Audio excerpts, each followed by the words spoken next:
Okay, it's 9:02, and so we're going to just go ahead and get started. I would like to welcome everyone again for the second day of our Arizona State Data Center virtual annual meeting.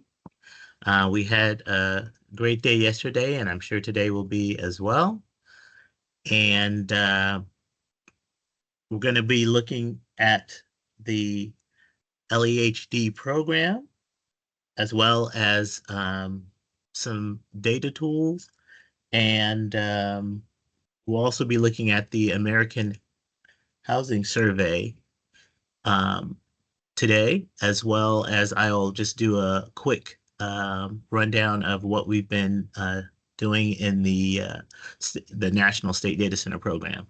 So let's go ahead and get started with our first presentation with Ms. Erlene Dowell. She is with the Economic Management Division of the U.S. Census Bureau.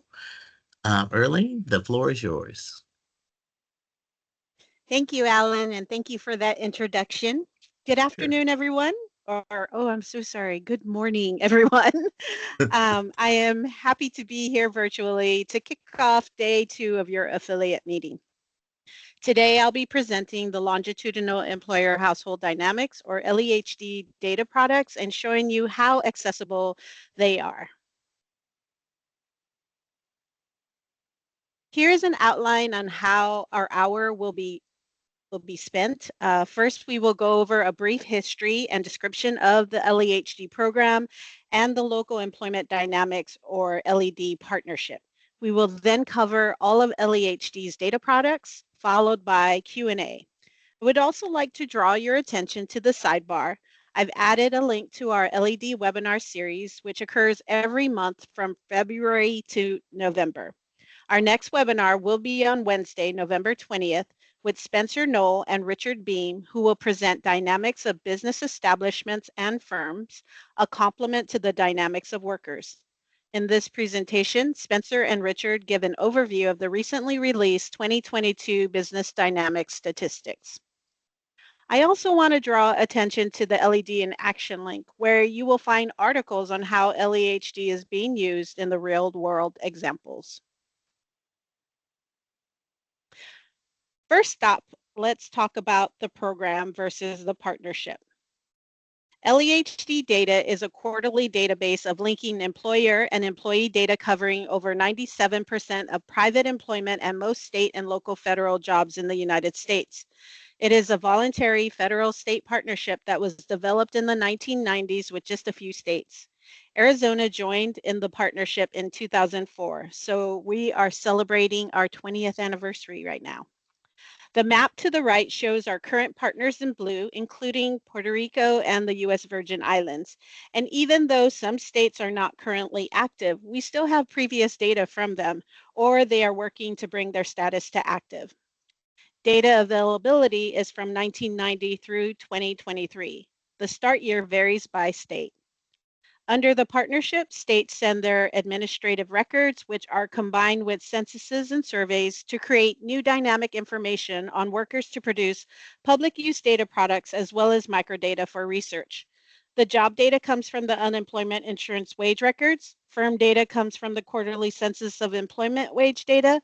Federal data comes from the Office of Personnel Management, and person data comes from the censuses and surveys. Next, we'll talk about all of LEHD's products, and then we'll go into each data tool and its features. Currently, LEHD has 3 main datasets and 2 experimental datasets. Each dataset has an application for easy access. Each dataset, along with each data tool, is unique in its own way. If you are curious about employment, hires, separations, turnovers, and earnings, you would look at the quarterly workforce indicators, or QWI, utilizing the QWI Explorer, the LED extraction tool, or Census API. If you want to look at employment for detailed and customized geography, you would look at the LEHD Origin Destination Employment Statistics, or LOADS data, using the On the Map or On the Map for Emergency Management data tools, and coming later in the LED extraction tool. If you want to look at statistics on job mobility across state boundaries or industries, transitions between jobs by timing and firm or worker characteristics, or earning changes due to job changes, you would use our job-to-job or J2J flows data using the J2J Explorer and now in our LED extraction tool. One of our newer data sets is the Post-Secondary Employment Outcomes, or PSEO, which reports earnings by institution, degree field, degree level, and graduation cohort for 1, 5, and 10 years after graduation, and is accessible through the PSEO Explorer and Census API. The current release now includes data on 926 institutions, which covers more than 33% of all college graduates in the U.S. in 2015. PSEO is a data product generated by linking graduate transcript records to LEHD data on graduates of participating post-secondary institutions in the U.S. Finally, we have another experimental data set called the Veterans Employment Outcomes, or VEO. This experimental data set reports earnings and employment outcomes for U.S. Army veterans, 1, 5, and 10 years after discharge by military occupation, rank, demographics, industry, and geography of employment. This is accessible through our VEO Explorer, and coming soon, we'll be adding more military branches to this data set. In addition to the data tools, raw data downloads are available along with HD microdata for approved projects through our secure census research data centers. The QWI Explorer has 32 indicators, maps, line charts, and bar charts, and extensive tables, all which are interactive. You can download, export, and upload links to your company's website or LinkedIn handle. We have data all the way down to the 3- and 4-digit NAICS. And the timeliness of the data is like no other at Census. We have data from some states, 2023 Q4. In an article from Fox Business, it talks about how construction has increased across the country and how Arizona is one of the states experiencing the most growth, particularly in Phoenix metro area. We'll use this article to highlight some of the QWI's features. So in this screenshot, we are looking at the number of workers in construction in the US and how Arizona is number 11 in the employment overall with 211,556, about 5,000 shy of 10th place, which is Washington State. Let's go live to look at this example and some other details. So the easiest way to get to our data tools is if you go to our website, which is lehd.ces.census.gov. Once you're there, all of our applications are in the column on the left-hand side for easy access, or you can click on the tab that says Applications. And if you do that, it'll give you a brief description of all of the different data tools that are accessible to you, along with some guidelines and tutorials on how to use that data tool. I'm just going to use on the left. So we're going to click on QWI Explorer. And once I do that, it automatically comes up Arizona because I've been working with Arizona while preparing this presentation. But I'm going to change the geography level to the United States. The indicator is currently at employment counts. We're going to change the industries to construction. And then instead of quarters, I'm going to go ahead and click on states.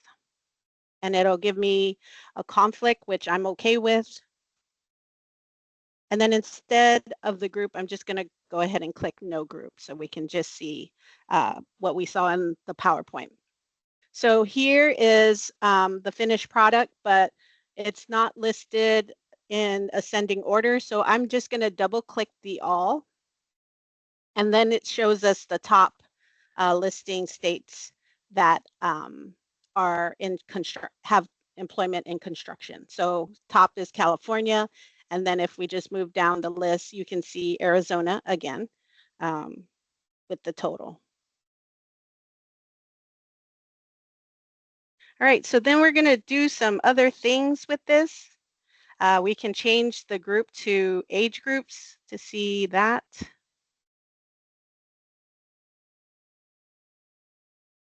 And then we can change the states back to the quarterly.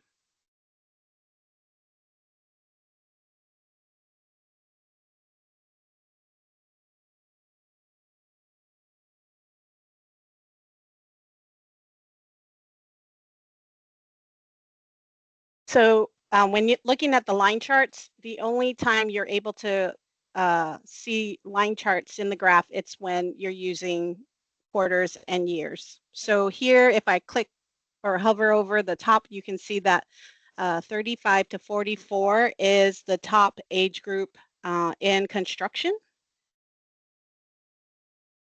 And then we can also change the earnings.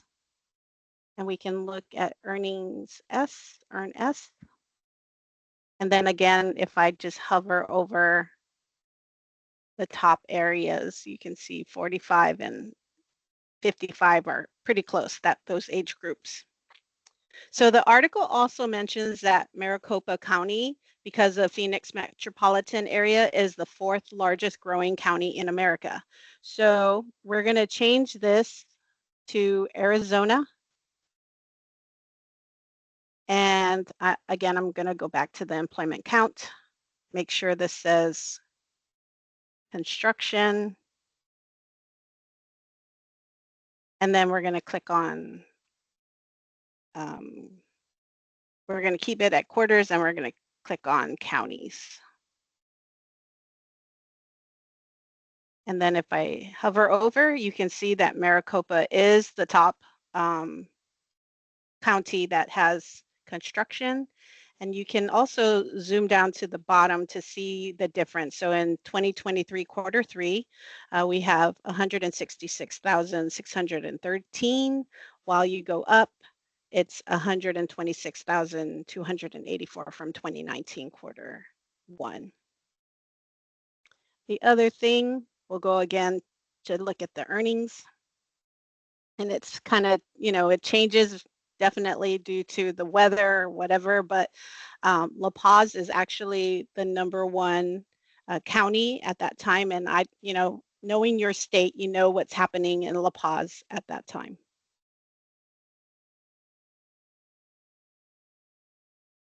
And then let's try one more thing. We're going to change it to the metro areas.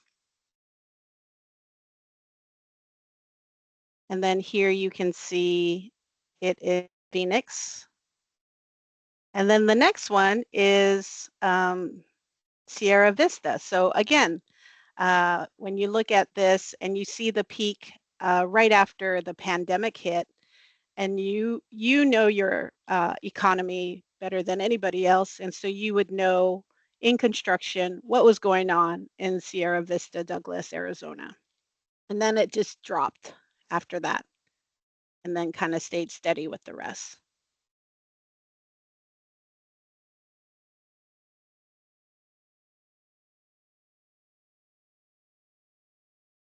All right, so moving on, we're going to talk about On the Map. So On the Map is a robust data tool that allows users to connect where the worker works and where the worker lives. It is used to analyze workforce characteristics all the way down to a census block.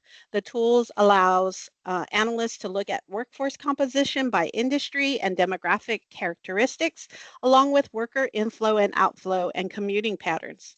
We have data from 2002 all the way to 2021 for most states, and we hope to release 2022 later this year. So just a heads up, Arizona actually joined in On the Map in 2005. So we have data from 2005 to 2021.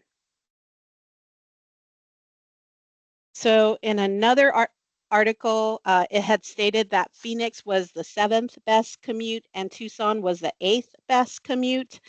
In this screenshot representing the distance direction analysis, we can see that over 50% travel less than 10 miles to go to work. So let's go live to play with this data tool. And again, I'm just going to go to the LEHD tab, and I'll click on the map. And then I'm just going to type in Tucson.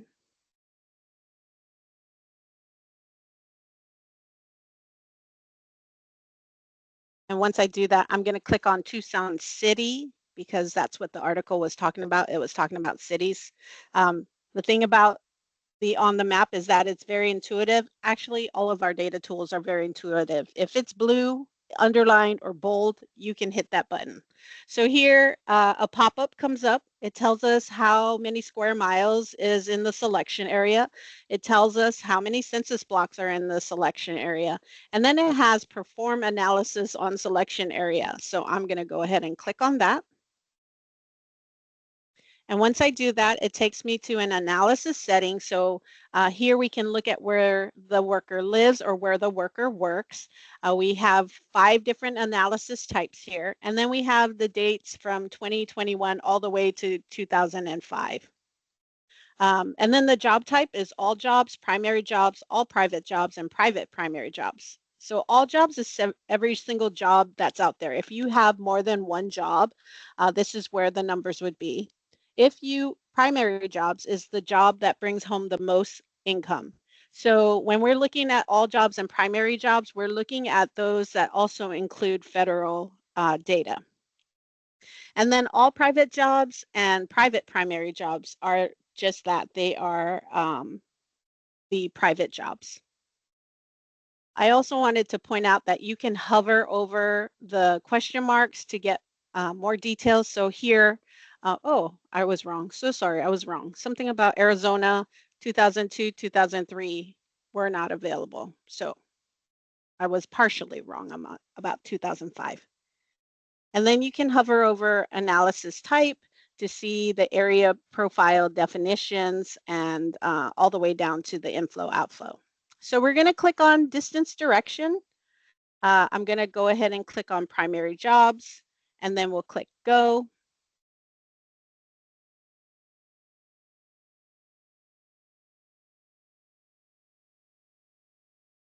And then it automatically comes up and shows us the different miles that people are traveling. And then you can see that less than 10 miles is almost, see, less than 10 miles is more than 50% of those traveling. And then we can actually do something that's really cool. I know for your area, if I click on base map, and we can look at, let's see, where is it? Tribal lands.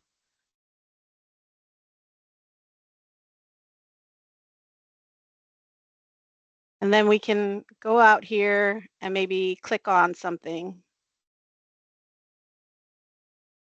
And this is actually a new feature that they've updated on the map. So there used to be this thing called the identify key, and instead of having to click on identify, you can just click on the area and it gives you how many workers are in that block. But you can also click on all workers and maybe pick on the industry segment and goods producing. And then again, you can click on the area and then it'll tell you how many workers are in that census block. And then again, if you click on any of these blue items on the right-hand side, it actually breaks down how many are coming from the north, northeast, east, southeast, and so on.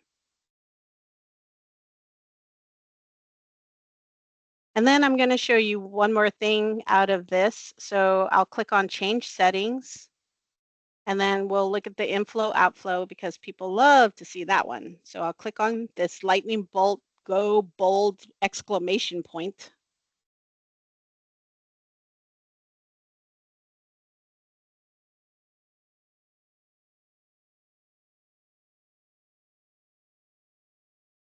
And then we can see how many people are traveling into the area to work, how many people live and work within the area, and how many people live in the area but travel out of the area to work. And then you can see also the labels of the different tribal lands and subdivisions. There's so much more you can do with this. You can load your own shape files. You can do your own customized maps. Like if you just want to look at, let's pick something I can say, this cell's boundaries, you can just go ahead and click on that. So let me just kind of show you how that goes. But we're not going to actually do it, but I'm just going to show you how you can just make your own individual custom reports. And then you can go ahead and do that from, change it to any analysis that you want to look at.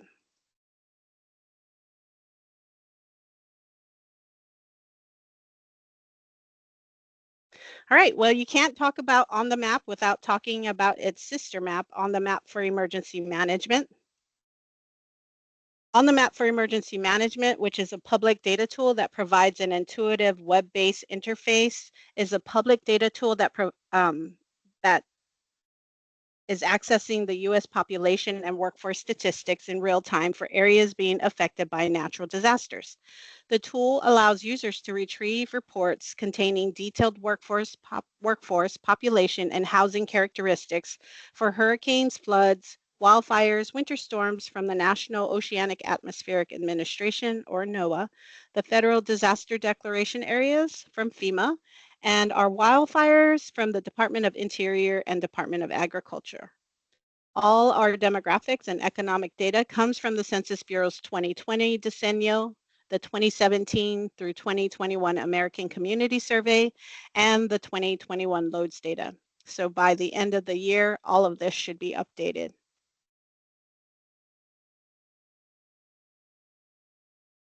So in July of 2021, Arizona experienced widespread flooding and storms due to a low pressure system over Texas that interacted with monsoon moisture.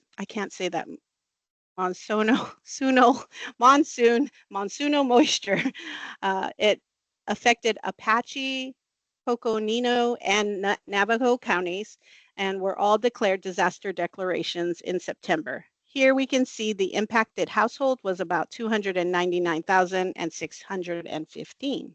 So let's go live again. And then we're going to click on the Map for Emergency Management.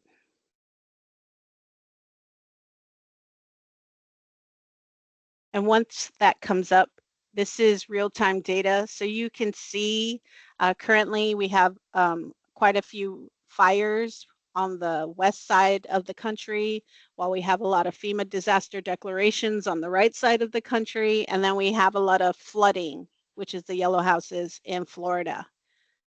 And then on the left-hand side, you can see all of the current events right here. Last week when we had Milton and Helene, that this was just very active. So I'm going to go ahead and type in the DR, which was DR 4620, and a pop-up comes up, so I'll go ahead and click on that.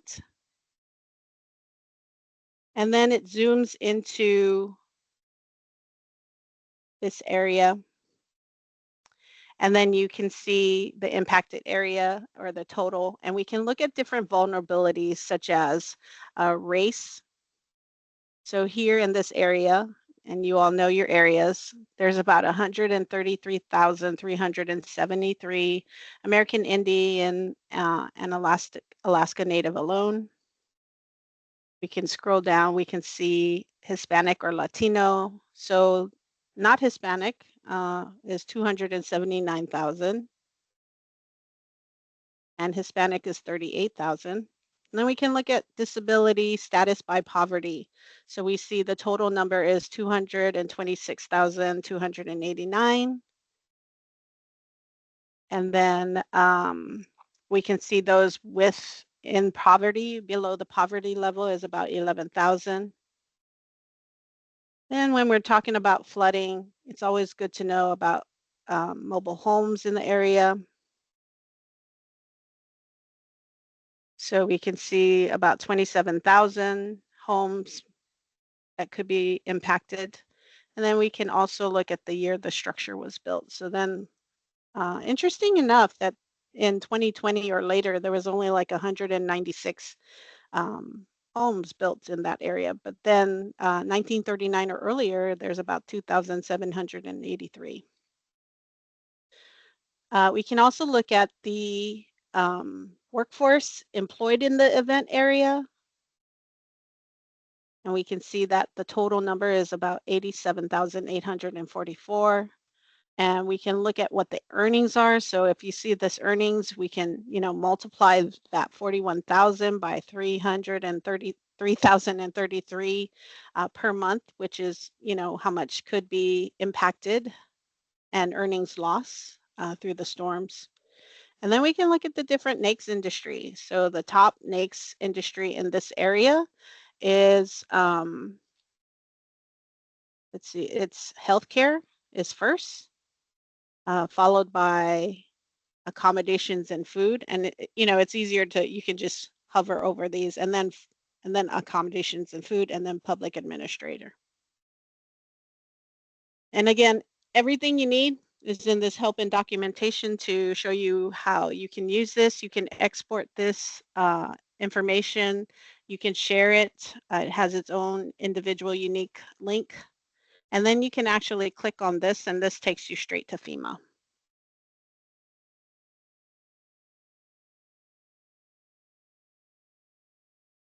Okay, now let's jump to job or J2J flows.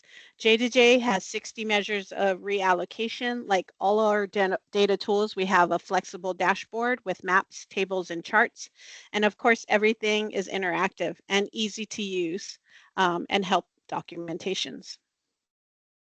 So going back to the first article about construction, let's look at the hires to construction in Arizona. So the darker area are the numbers of workers from those states going into construction in Arizona. So let's go live to recreate this.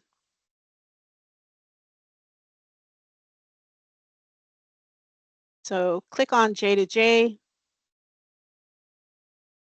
And then where it says hires to, you can choose hires to or separation from. We're going to keep it at hires to. We're going to change the geography to Arizona. And then we're going to change this to construction. Once I do that, anything is blue is accessible to me to click on. I wanted to just mention this part where it says analysis of hires over time. If you don't know what you'd like to look at, this gives you suggestions of what you can look at.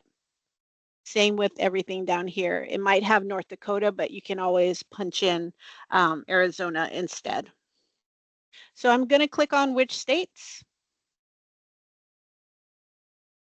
And then it pops up. So these are the flows from 50 states to construction in Arizona. And then you can see the darker areas are bordering the state. So we can see if I hover over California, we have about 647 workers coming from California. In Texas, we have 654. And then the surrounding states is New Mexico is 240, Colorado 119, Utah 184, and Nevada 181. So now let's do, here's a trick that I like to show. If you click on table, and then we'll double click again to have it in ascending order. And then under rows on the right-hand side, I'm going to click on all of the states, and I'm going to select none. And then I'm just going to click on Texas, and you can scroll down to Texas, or you can type in part of it. And then we're going to look at California, New Mexico,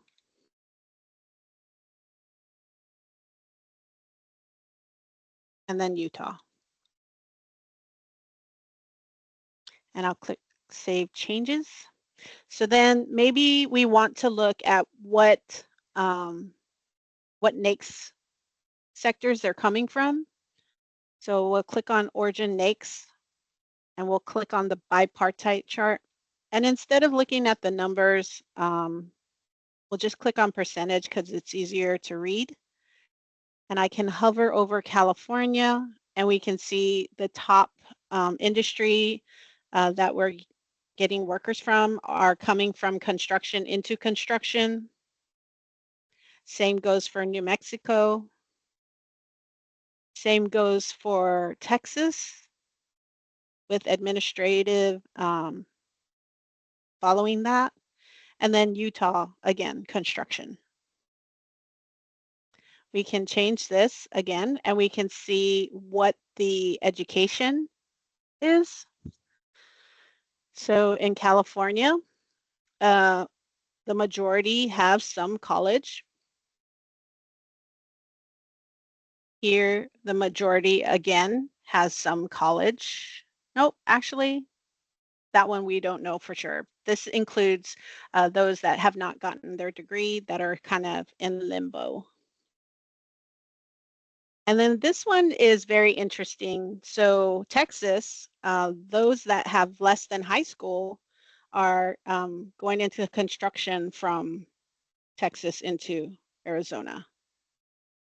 And then followed by Utah. Utah is, again, some college.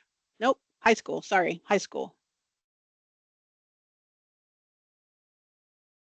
All right, and if you want to look at, you can also look at race. And again, majority, white alone with American Indian, same, white alone. And again, white alone with American Indian. So interesting stuff. It's good to play around with it. So we're going to move right along to our post-secondary employment outcomes. We can see here the earnings of those attending Arizona State University and earning a bachelor's in health, professional, and related programs. Those in the 50 percentile earnings, you can see that they are 80,181 after 10 years. And then compared to all instructors, which is 71,045. So let's go ahead and go back to this, go into this. And we're going to click on PSEO. And then so it automatically pops up business, management, and social science. And we're in Colorado, so we don't want to be in Colorado. We want to go to Arizona. And what's interesting to see, we're going to click on Arizona State University.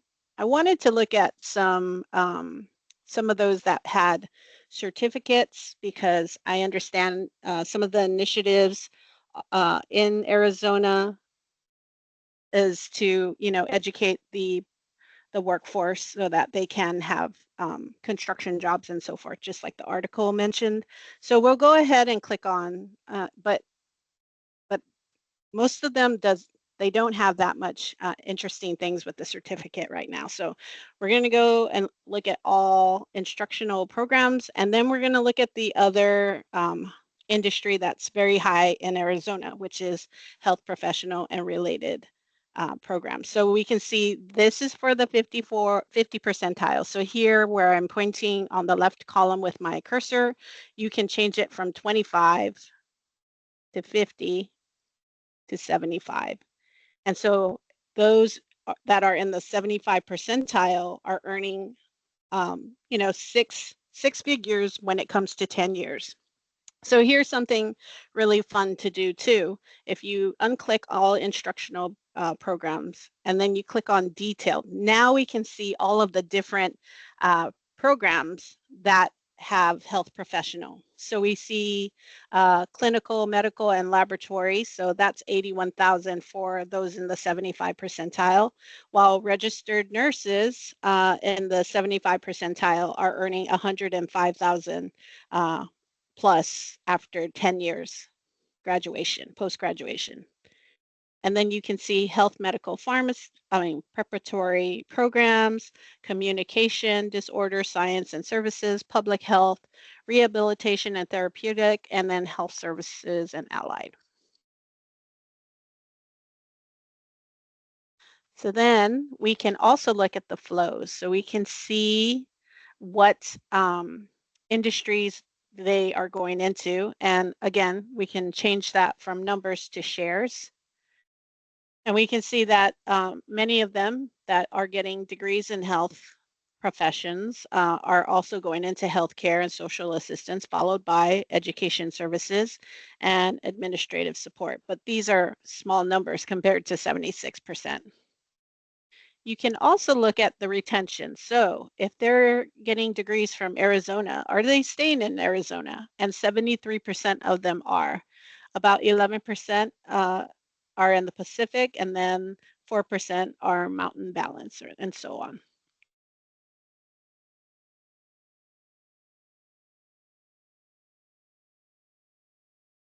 So the final data tool that we have here is the VEO. So just like PSEO, it's an experimental data set on labor market outcomes for recently discharged enlisted Army veterans. Even though we do not have work data on the military, we have data after they leave the military. So these statistics are tabulated by military specialization, service characteristics, employer industry, and veteran demographics. They are generated by matching service member information with a national database of jobs using the state-of-the-art confidentiality protection mechanisms to protect the underlying data. The VEO are made possible through data sharing partnerships between the U.S. Army, state labor market information offices, and the U.S. Census Bureau. VEO data are currently available at the state and national level. In this screenshot, we are looking at the number of former Army soldiers 1 year post-discharge of the 25, 50, and 75 percentile that are employed in Arizona. So you can see after 1 year, if you're in the 50 percentile, you're earning about $58,340, while if you're in the 50 percentile, it's $37,110, and then the 25 is 23,760. So let's go live to look at this.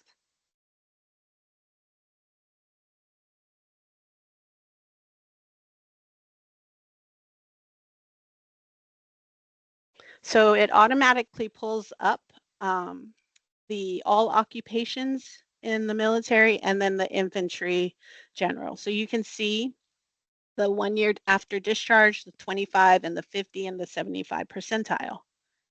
Now we're going to change this to state. And then it automatically brings up the DC area, so you can see 1 year after discharge, if you're in the 75 percentile, I would move to Virginia or DC because of the earnings that you could earn 1 year after being discharged. But we can also look at Arizona and see how it compares. And then we can also, again, look at the surrounding states of Arizona.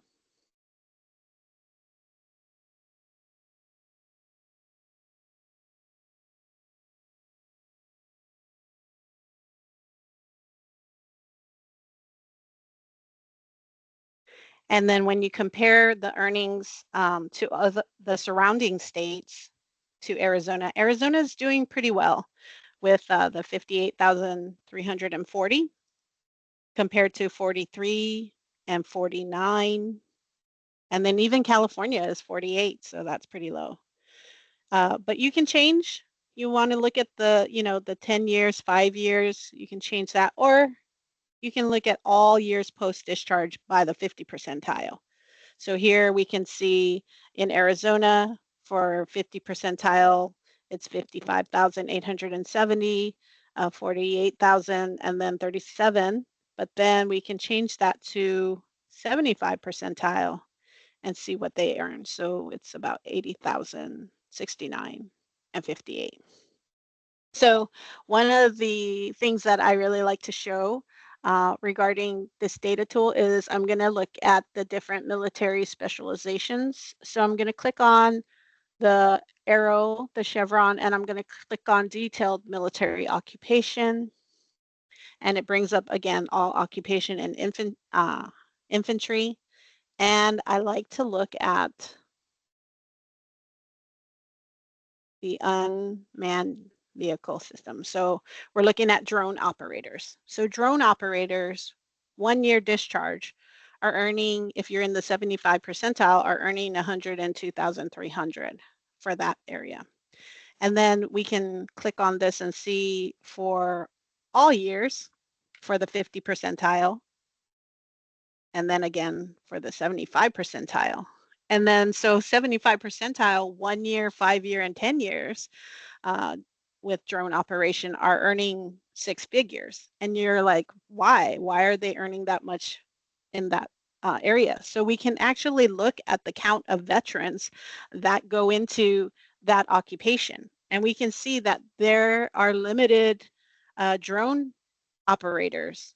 And there's only like 715 1 year, and then 487 drops down to 487 5 years, and then 10 years is 129, which all makes sense because drone operators are fairly new. So I think that's very interesting, and I just wanted to point that out.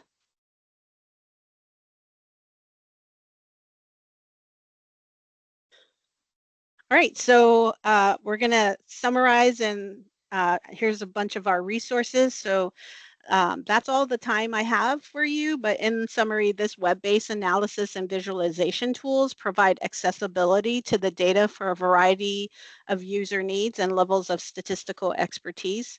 Many of our stakeholders are more likely to use web-based tools than download and manipulate raw data files.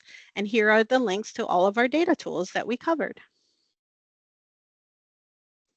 And with that, I thank you for your attention, and I am looking forward to your questions.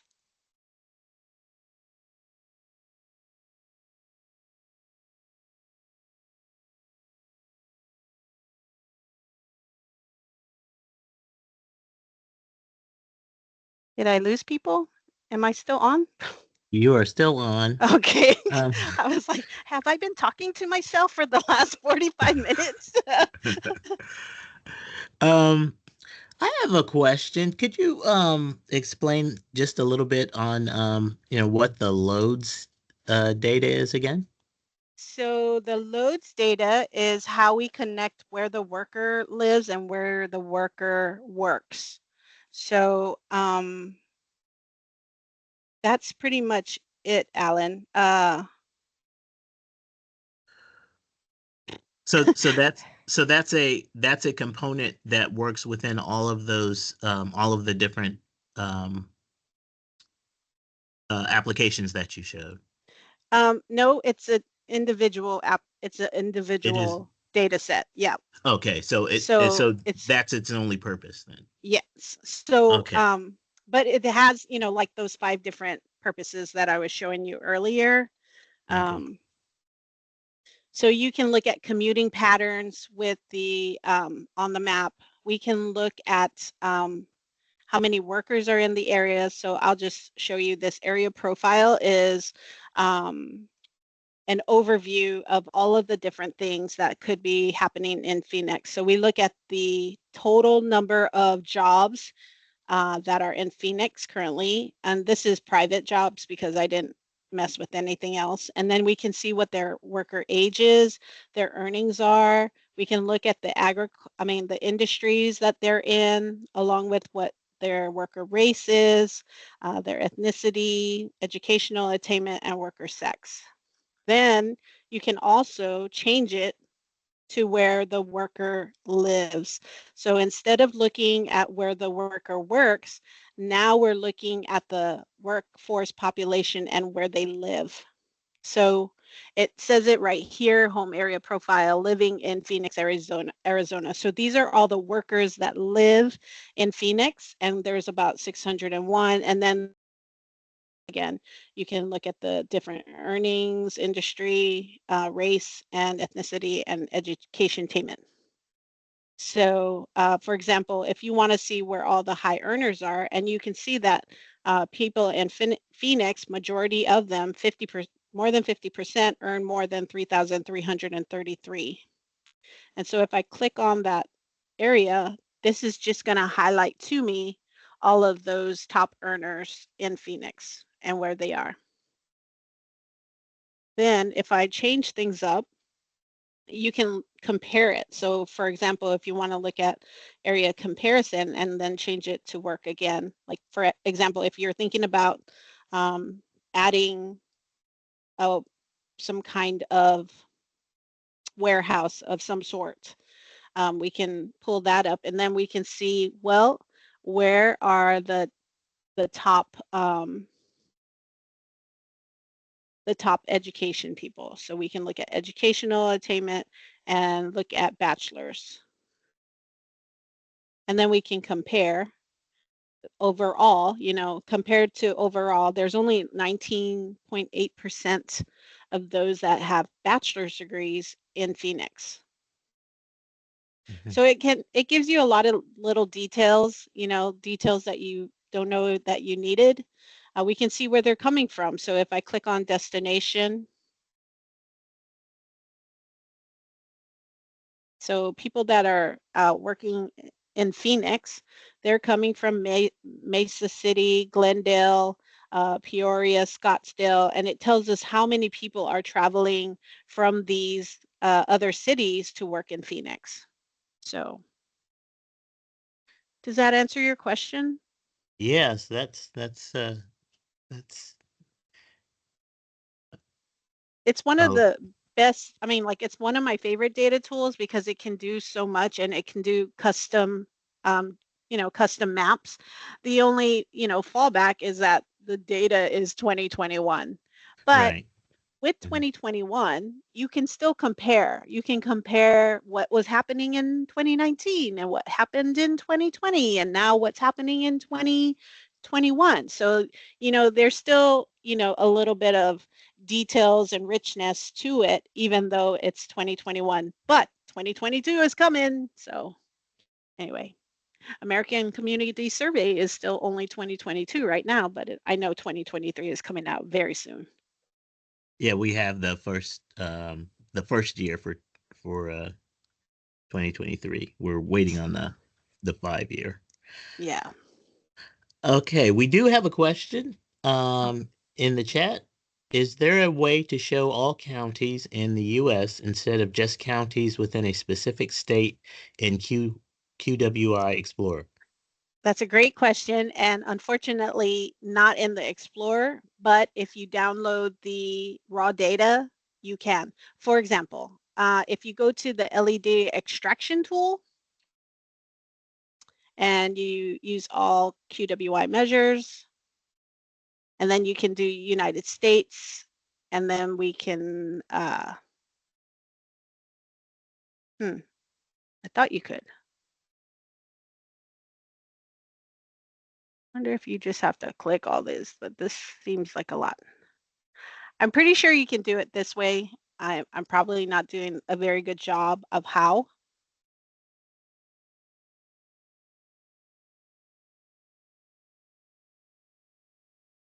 Mm. So if you want to send me an email, I'll find out that information for you and help you through that. Um, Okay. I this is just my have email. initials HLI. If you want to send that question, you can send it to me as well, and I'll get it to Erlene. Um, I'm not exactly, I'm not sure. So we'll we'll see if we can. Okay, Great. so they're giving us a thumbs up. Okay, so we'll uh we'll get that question to you and Yeah, I'll follow up and I'll send it to Alan. okay. Okay, are there any other questions?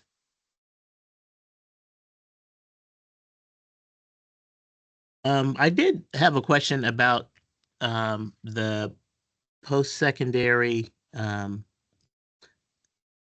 outcomes, that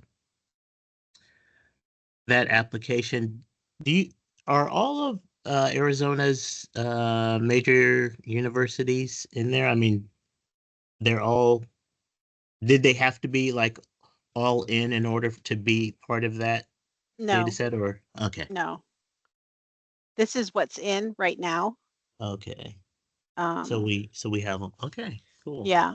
I mean, there's community colleges, I'm sure, right, in the Right. area, and they, eventually we would hope that they would join too, because then we can look at those, certificates, 1 years and 2 years, and see if the initiative is working, So Mhm. I think that's really cool. Okay. I want to, this is Jim. I want to follow up on that. I know several years ago, the Arizona Board of Regents that oversees the three public universities was working with the Census Bureau to get our data to this system, which happened, which is very good. Mm-hmm. So now we can see these are the three public universities. And we have several private universities. Some of them are pretty large. And you just mentioned the community colleges. So there are other states that have community colleges in there? Yes, sir.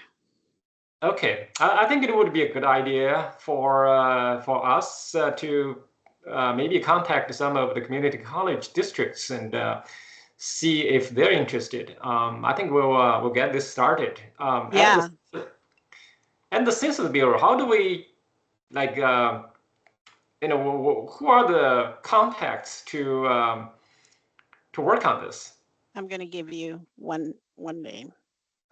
Okay, yeah, maybe send this to Alan. Yeah, I'll send it to Alan. It's Andrew Foote. Oh, He is the lead economist for the PSEO, and so he can help you get all the community colleges in as well. okay. But And like, we for example, you can look at Texas, and Texas has all of the community colleges, and when you click on those things, such as the certificates, it tells you how much they're earning, if they're in mechanics or construction. Um, so those are some of the highlights for them. yeah, okay. I know our agency, the Arizona Office of Economic Opportunity, we are working with community colleges on other projects. I think we already have great contact with them, a great relationship with them. I think we want to leverage that and Yeah, get them on the in the system. yeah, Um, that would be great. Because okay, then this kind of presentation that I'm giving is much more richer Right. when we yeah, have more information. yeah, we have some large community colleges in, especially in Maricopa County, Pima County.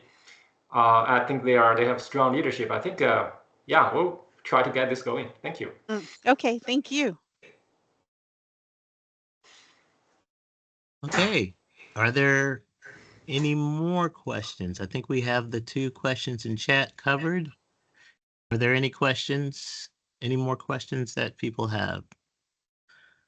I was really impressed. I've been in doing this for a while, and we've had a look at LEHD over the years, and I'm just so impressed about how this program in general has been able to leverage all of that information into these applications that, to me, even though, I work primarily in population statistics, um, but it's much more robust now, um, Thank you. with the different applications and what you're able to how you're able to look down into these different areas and really get rich information out of it. So it's amazing. Even from the beginning of when they first started out, like with the Right. post-secondary, and now you can see, the different professions that people are going into, and you can see the numbers, And I think that's probably really, really helpful, or should be, for workforce folks around the country. So, Yeah, when I was doing a lot of my research, I noticed that um, Arizona tends to use BLS a lot. And right. so I didn't really find a whole lot of census data in my research through Arizona. So I had to improvise. I think so, we're getting there, I think, with this. So, Great. okay. Well, let's see. If we don't have any further questions, I know we're due for a break at 10, but I guess we'll break a little bit early and have a little bit more time to break. I know it was a lot of information, and I hope everyone was able to get that information. And I hope it's helpful to you in what you do. So let's go ahead and take a break now, and we will start back again at around 10:10. Yeah, around 10 after 10, with our look at the data tool Census Survey Explorer with our data dissemination specialist, Lacey Lofton. So we'll come back at 10:10 and we'll start that presentation. Thanks so much. Yes, thank you so much, Erlene. It was really, really helpful and a really great presentation. Thanks. Thank you, Alan. Bye-bye. Yes. Bye, everyone. Bye.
Okay, it's 10:10 and we are back from our break. So we'll go ahead and get started on our next presentation. So our next presentation is going to be looking at the data tool Census Survey Explorer, and it will be presented by our Arizona Data Dissemination Specialist in partnership with the U.S. Census Bureau, Lacey Lofton. Lacey? Hey, Alan. Thank you, guys. It's good to see everybody back again. We're going to walk through, actually, I've got two back-to-back. You guys are stuck with me for a while now. But the good news is they work really well together. So as Alan was just saying, I am going to start out with the Census Survey Explorer, which is a fairly new tool. I say that everything's kind of relative now. We've been doing tools for a long time, but this one's a new one. It was really created because we have so many different questions. We have so many surveys. We have so many different programs that are going on all the time that it's really hard for the general public to navigate the different sources of data and the different surveys and things that we're doing at any given time. And honestly, it's even hard for us at the Census Bureau. Again, there's just so many different programs. And so we have about 130 of them going on at any given time, which is a pretty crazy number. And they all have different methodologies, different time frames, different geographies, different frequencies. And so this tool, and hopefully you guys can see my screen, I think this includes about 120 of them. So we're going to walk through the basic functionalities here. But first I want to talk about some of the uses that you might come to this tool specifically for. The reason I do most often, and I know a lot of you on this call use census data as much as I do. I think a couple of you from the SDC might even use it more than I do. But because we have so many different surveys and so many different topics, it's really hard to keep up with exactly what data comes from what survey. And because the different surveys, the data is housed in different platforms, it's really like you kind of have to duck goose around until you find what you need. I literally do come here sometimes when I'm trying to figure out exactly where I should be going for a different data set. This is also a great place, we sometimes change the frequency of our surveys. We'll talk about that for American housing in the next presentation. But we'll change the frequencies, we'll change the geographies, we'll change some of those different things. And this is a really quick and easy way to find that information. Last but not least, sometimes you just kind of need a whole list to remember what is there. And this is a great place to stop by for that. So we'll walk through this page. Again, if you have questions, please stop me at any time. I want to make sure we're reaching the questions and the topics that you all want to. But just from the very beginning, this is our Census Survey Explorer. From our main webpage, you can access it by going to surveys and actually, I'll take you back there in a minute. But it's under surveys and programs, and then we also have a tools section. You can also, again, what I honestly do is I usually end up using a search engine and just put in Census Survey Explorer. Again, make sure that you actually type in census because sometimes it'll take you to other kind of pay-to-play websites, but this one will take you right here. It's a pretty simple tool. This isn't super overcomplicated. It's not getting you directly to the data. It's getting you to pages that will take you to the data. So the very first thing is this is just your entire list. And you'll notice how small my scroller is here. Like I said, I think there's 120 built in to this, this tool. So if you truly are just like, oh, what's the name of that specific survey, and you're looking for something that has information about prisons, you can just kind of scroll through and see. And then sometimes if you don't even know, what you don't know, this is another great place to just look at, because hopefully we've gotten better with the names of our surveys, and you can kind of scroll through here. This is also great. I know a lot of you are public facing, so in either your jobs or your kind of everyday life, people will come to you because they received a survey in the mail. Because you're an authority figure, they trust you to know every single thing about the census and our operations, right?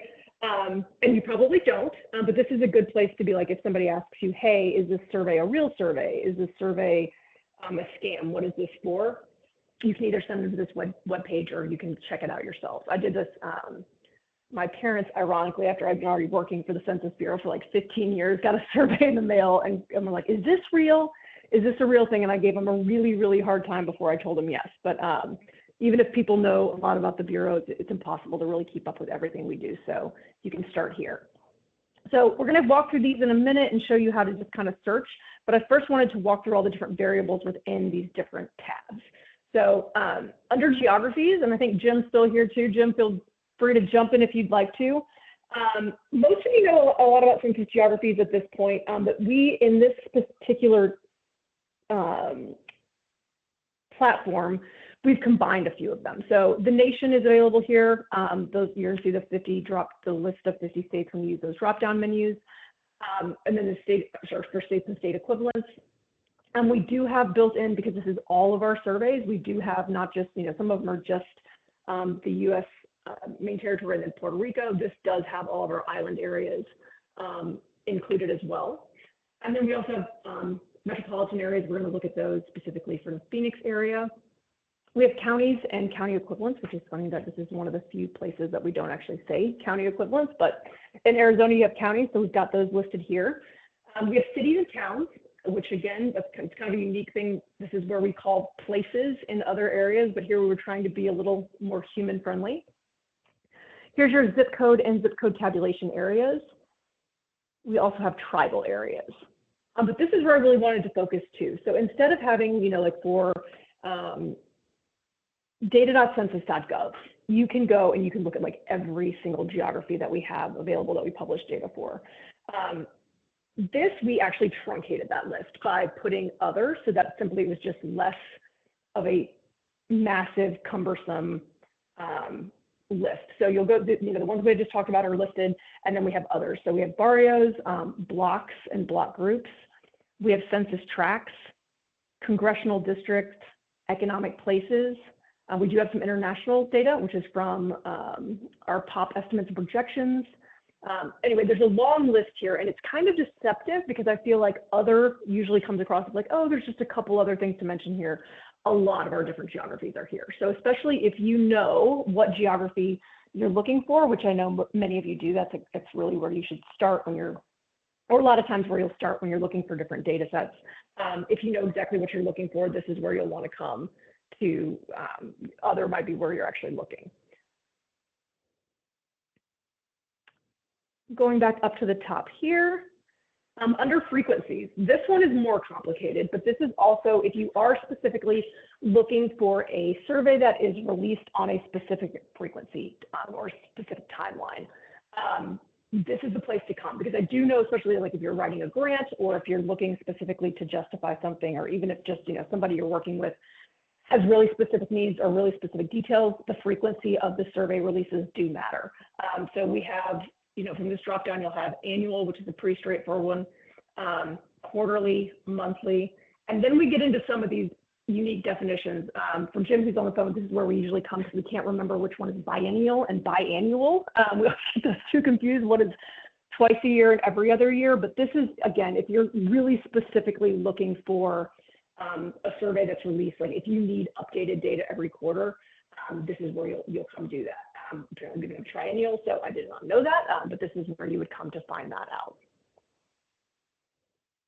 Hey, Lacey, I think we can come here just to learn some Latin. Is that Latin? I know. Yeah, biannual and biennial. We had a whole presentation that we gave for about a year, and we had the wrong version of that. The wrong word in there.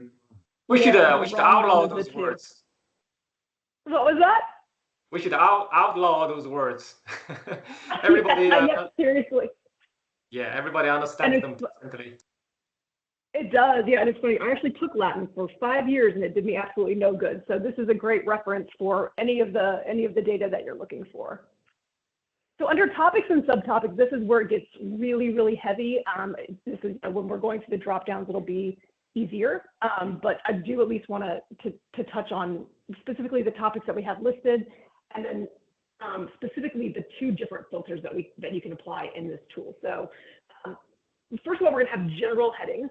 So there's some basics that you'll know, but here's some tips. So depending on the survey, if you pick a first topic, it will only, or it should, I've actually come across a couple times where this didn't work, but it should only give you a second topic that is available if there is another survey that has those available. So start with your first I'd start with your highest hitting, your biggest one there. Then you can also just leave the second one blank. And a lot of times that's kind of the best way to go if you know very specifically what you want to look for. Just do that, not to overcomplicate it. But if you do have the first topic and there's just such a long list of surveys, you can add a subtopic as well. We're going to spend time with the tool going through the topics that are available here and filtering that way. But these helpful tips are actually helpful. So if you ever get stuck, you can always come back to them because I don't expect you to memorize everything I'm saying today. Okay, finally under help, there are some frequently asked questions. There's also an instructional video here. I actually rewatched it. I think it was last week. It's an older video. I think they actually did it in like 2017, 2018, which is kind of amazing how long ago that is now, or how far back that was. But the data set's the same, and most of the functions are the same. You will notice if you do watch this instructional video, I do think it's really helpful. But since we've had new waves of this survey, of the surveys and things like that, a little bit can change up a little bit. So anyway, but there's instructional video there. It's a data gem. Then we have some frequently asked questions. Scrolling down. Why does the search bar not produce the results you'd expect? This is one I keep running into. And like I said, there's a couple things that I've learned. It'll give you some ideas, but I would seriously take out some of if you have a second filtering layer there, you can do that. And then geographies, but these are in order of kind of the same things I ran into. So if you're trying to look for a specific geography and you don't see it, you might have to pick the actual type of geography first before you can get to the second one. And it's not super intuitive. So any questions about just the basics of the drop-down menus, and then we'll just walk through these. And what we'll do is we'll walk through them, walk through how you pull different surveys and programs from this tool, and then I'll actually show you some of the resources that are available for each of these programs, especially some of the bigger ones. We'll walk through the American Community Survey because there's a lot of information on the ACS site that I don't think most people know about that's actually really useful. We'll look at the current population survey as well, and then last but not least, we're going to look at the American Housing Survey just because it's going to nicely segue into our next presentation. All right, I'm going back to home. And again, this is a very easy, very straightforward navigation pane. I'm gonna mention the search bar because it is there and it says search by name or keyword. I have really not found a great function for this because again, if you're here, it's usually because you don't know exactly what you're looking for or exactly the survey or the program, right? If you know you're looking for ACS, then you know ACS. And so knowing those terms is kind of usually my limitation when I come here, but it is available. So if you need it, if you want it, you can try to type anything in there. For geography, let's start there, which is even if, just no matter what, that's where I try to start, especially if you know exactly what geographies you're looking for. And I'm going to just act like I'm one of you guys looking within your area. So here we have cities, towns, counties, metros, national, other, state, tribal, or zip codes and ZICTAs. And I'm going to start with county, and I apologize if you hear meowing. We just adopted 2 adorable kittens that are sleeping under my desk, and I did not have the heart to move them. And they love census data too. They spend a lot of time with census data. So I'm going to start with counties, but you'll see how just with that, well, county is not a great example, but it automatically is going to filter what is on this page by whatever you've chosen. So, and this is a really kind of a silly way to do it, but I'm going to go back to reset search and just show you. So see how little the scroll bar is right now when it's like all 120. If you do county, you can kind of gauge how much is filtered by, and this is actually what I do by keeping an eye up here, because sometimes you'll think you're just cutting out like a small number of the surveys, and it's not. It's like a huge percentage of them. Or sometimes you're hoping that you cut out more, and you're realizing like, okay, that didn't cut out very much. I probably need to filter my search a little bit more by using some of these other drop downs. So that's just a tip that I've learned. It's helped me a lot. Hopefully it'll help you a lot as well. So we'll start with counties. And then let's just say that you're looking for something that comes out annually. Again, I think that most of you that are coming here, you'll know those two, and then we can look at topics under there because that's when it gets a little more nuanced. So we'll do, obviously, annuals once a year. Then we have decennial. We do have access to those here as well, monthly, other, quarterly.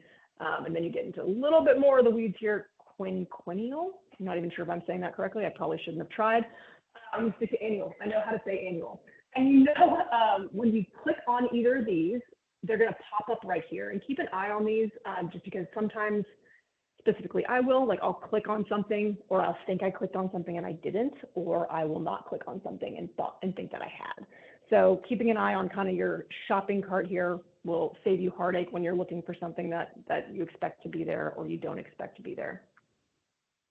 Under topics, this is really where you kind of get into the more nitty gritty, and it can be a little confusing, the terminology that we use. So demographic is pretty straightforward. This is your basic information about humans in an area.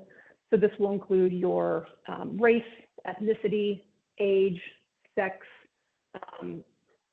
information about ancestry if we have it, just your basic information about human beings. And you can kind of, if you're really familiar with census data, a lot of these will correspond with the data that we collect from the decennial censuses. So that's your basic demographic information.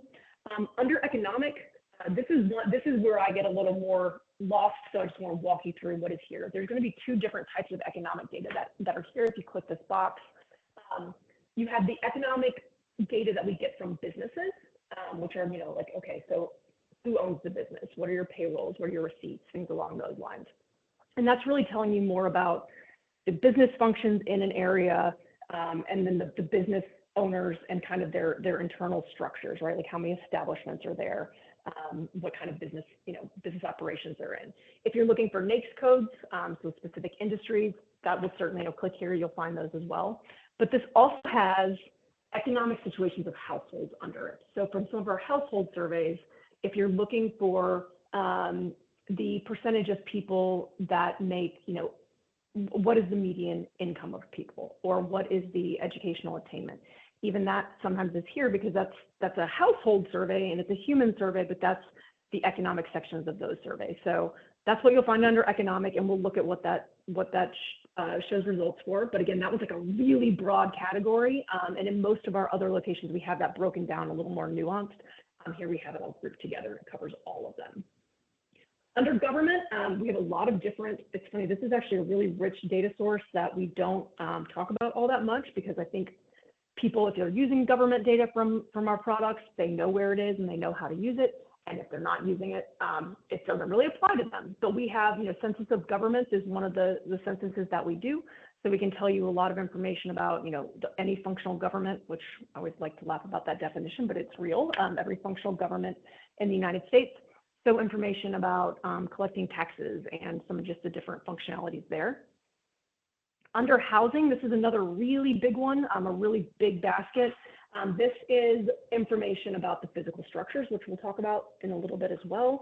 This is information about vacancy rates, different information about types of housing units. So is it a group quarters? Is it a mobile home? Is it a very large apartment complex that has, lots and lots of units within it? We even have information about some, depending on the survey, people living in tents, people living in on boats, things along those lines. So housing is really general. This is also where, and I know somebody was asking yesterday, I'm not sure if they're here today, but about like substandard housing. This is where you'll find that information as well. So if you're looking to see if, where there are areas that people are, say, lacking indoor plumbing or might be lacking heating facilities, you'll be clicking on housing here. So it's a physical structure, and also, and this is where the little bit of a twist is, this is also can be attributed to some of the characteristics that we tie to it. Under housing is also where you would find information about like vehicles available for a specific housing unit. This is also where you'll find information about housing units that don't fall within our scope because they are substandard. So they're missing a roof, they're missing windows, depending on the survey that you're looking for. All of that is bunched under this larger housing umbrella. Last but not least, social. This one's usually pretty straightforward. Most of this is going to come from the American Community Survey or be similar to that data. But we'll walk through this. Does anybody have any questions about those buckets? Because I know that they are big buckets, and they are different than how we normally publish or how we normally filter this information. Okay, you guys are super on top of it. I love that. Okay, so under subtopics, these are, depending on the topics that you choose, here are your subtopics. This is also a great way if you, are looking for what kind of these different things mean. Here's a place to go. Again, I will caution you on this. I've gotten myself into trouble choosing a subtopic and then coming up with no results. So just make sure that, you can always start with one and then add more once the list grows. But usually with the first topic, you get down to a list of surveys that is pretty manageable and in pretty bite-sized pieces. Okay, so we've got geographies, we've got frequencies. Let's choose a topic. And let's actually start with housing because, I'm sorry, not housing, with social. We'll come back to housing in a minute. And you'll see now, and again, it's kind of a weird gauge, but this bar is now like a third, right? So you've really narrowed this down. Not a whole lot of our surveys cover these three filters. But if you wanted to, you could come over here and see if you can find a subtopic that falls under that social. I'm not going to do that right now. I just want to show you what the results are here. But this is where you could try it. But again, there's some times where you get into trouble with having things that aren't actually available for both. All right, so anybody want to guess how many surveys? Totally be wrong. So for county, annual, and social, not super shocking that the American Community Survey comes up first. It comes up a lot first because it starts with an A, but it also comes up for a lot of the different searches we're going to do. So ACS is right here, and then perfect tie-in to Arlene's presentation that you guys just watched, which she's always fascinating. LEHD, so we've got the origin destination, then LEHD just in general. And small area health insurance estimates, and then small area income and poverty estimates. So these are some really, these are some of our really big programs. You've probably heard of most of these, and we kind of pick, the normal releases, the normal schedules, and the normal cadences. But this is how this tool functions. Again, because we picked social, and I think that's what a lot of people are used to seeing. These shouldn't be too shocking. I'm going to go to the American Community Survey because I really do want to highlight not only how you find something within this tool, which is fairly straightforward, but really there's a wealth of information and a wealth of knowledge on our different pages that we have that support each of these programs. Now, the bigger the program, I'm going to show you the biggest hitter with the American Community Survey. It's going to have probably the most resources. I don't know that that's actually statistically accurate, but it has a lot of resources. But I want to walk through what's there. We should have similar supports for most of our big surveys and a lot of different information about methodology, training videos, and visualizations. So we'll start here. We're just going to go American Community Survey, and it's going to take us to the main. Okay, good. I was afraid that wasn't going to pop up. The main landing page for ACS. Make this a little bit smaller. Okay, hopefully you guys can all still see that. But it'll start with some of just a very basic statement of what the American Community Survey is. And then we usually have a featured something here. So right now we're featuring responding to the ACS. Not surprising, right? ACS is going on all the time across the country. So we do have a lot of people coming to our website in order to respond to it. So we want to highlight that. And then next up, American Community Survey data, right? So if you're not coming here because you're doing the survey or thinking about doing the survey, the American Community Survey data set may be what you're here for. Subscribe, you'll see this one on most of our landing pages. And if you haven't already, I think I pitched it yesterday, but subscribing to our newsletters is actually a really, really good way to keep up with what's going on. It's truly how I do it. And a lot of my colleagues do as well, so you can do that. And then it'll have down here more information about the data releases. So, wrong button, sorry.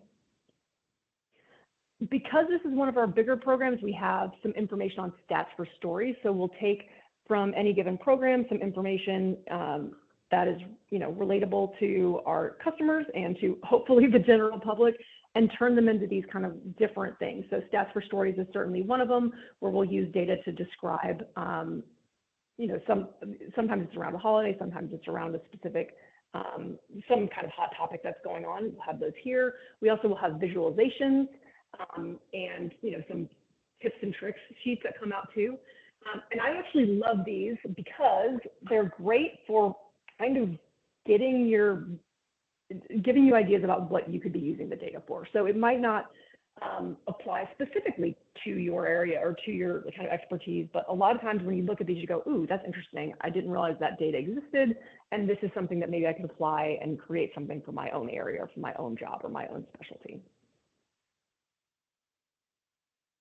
Here's your ACS stories, which is another one that, you know, ACS has a lot of them, but a lot of our surveys and programs do too. We try to make the data relevant and relatable to our general audience, and this is another way you can look there. And then at the very bottom of every single one of these pages, we're going to have other things that you might be interested in. We've gotten better at these. If you haven't been on our site in a while, sometimes what you might have been interested in was kind of the opposite, I felt like, of what you might be interested in.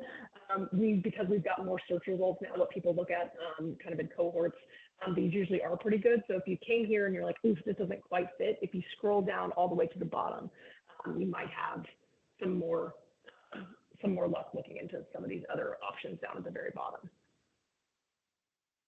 So the top of each of these sections is usually pretty similar. I'm going to, take you to the American Community Survey data, but this should be a similar layout. So if you went to any of these different surveys or different programs that we could have pulled up on that last page.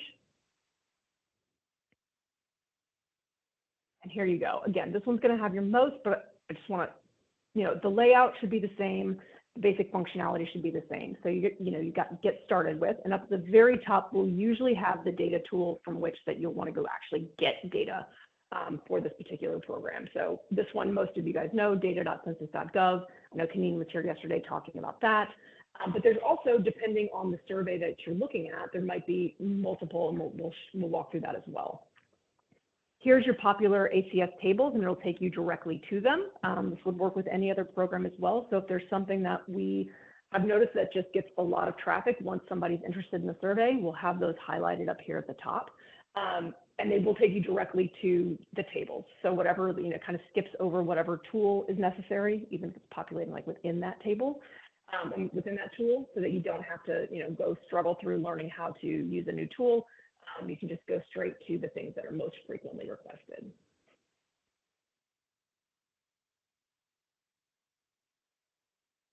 Here's your API, so they'll be listed here.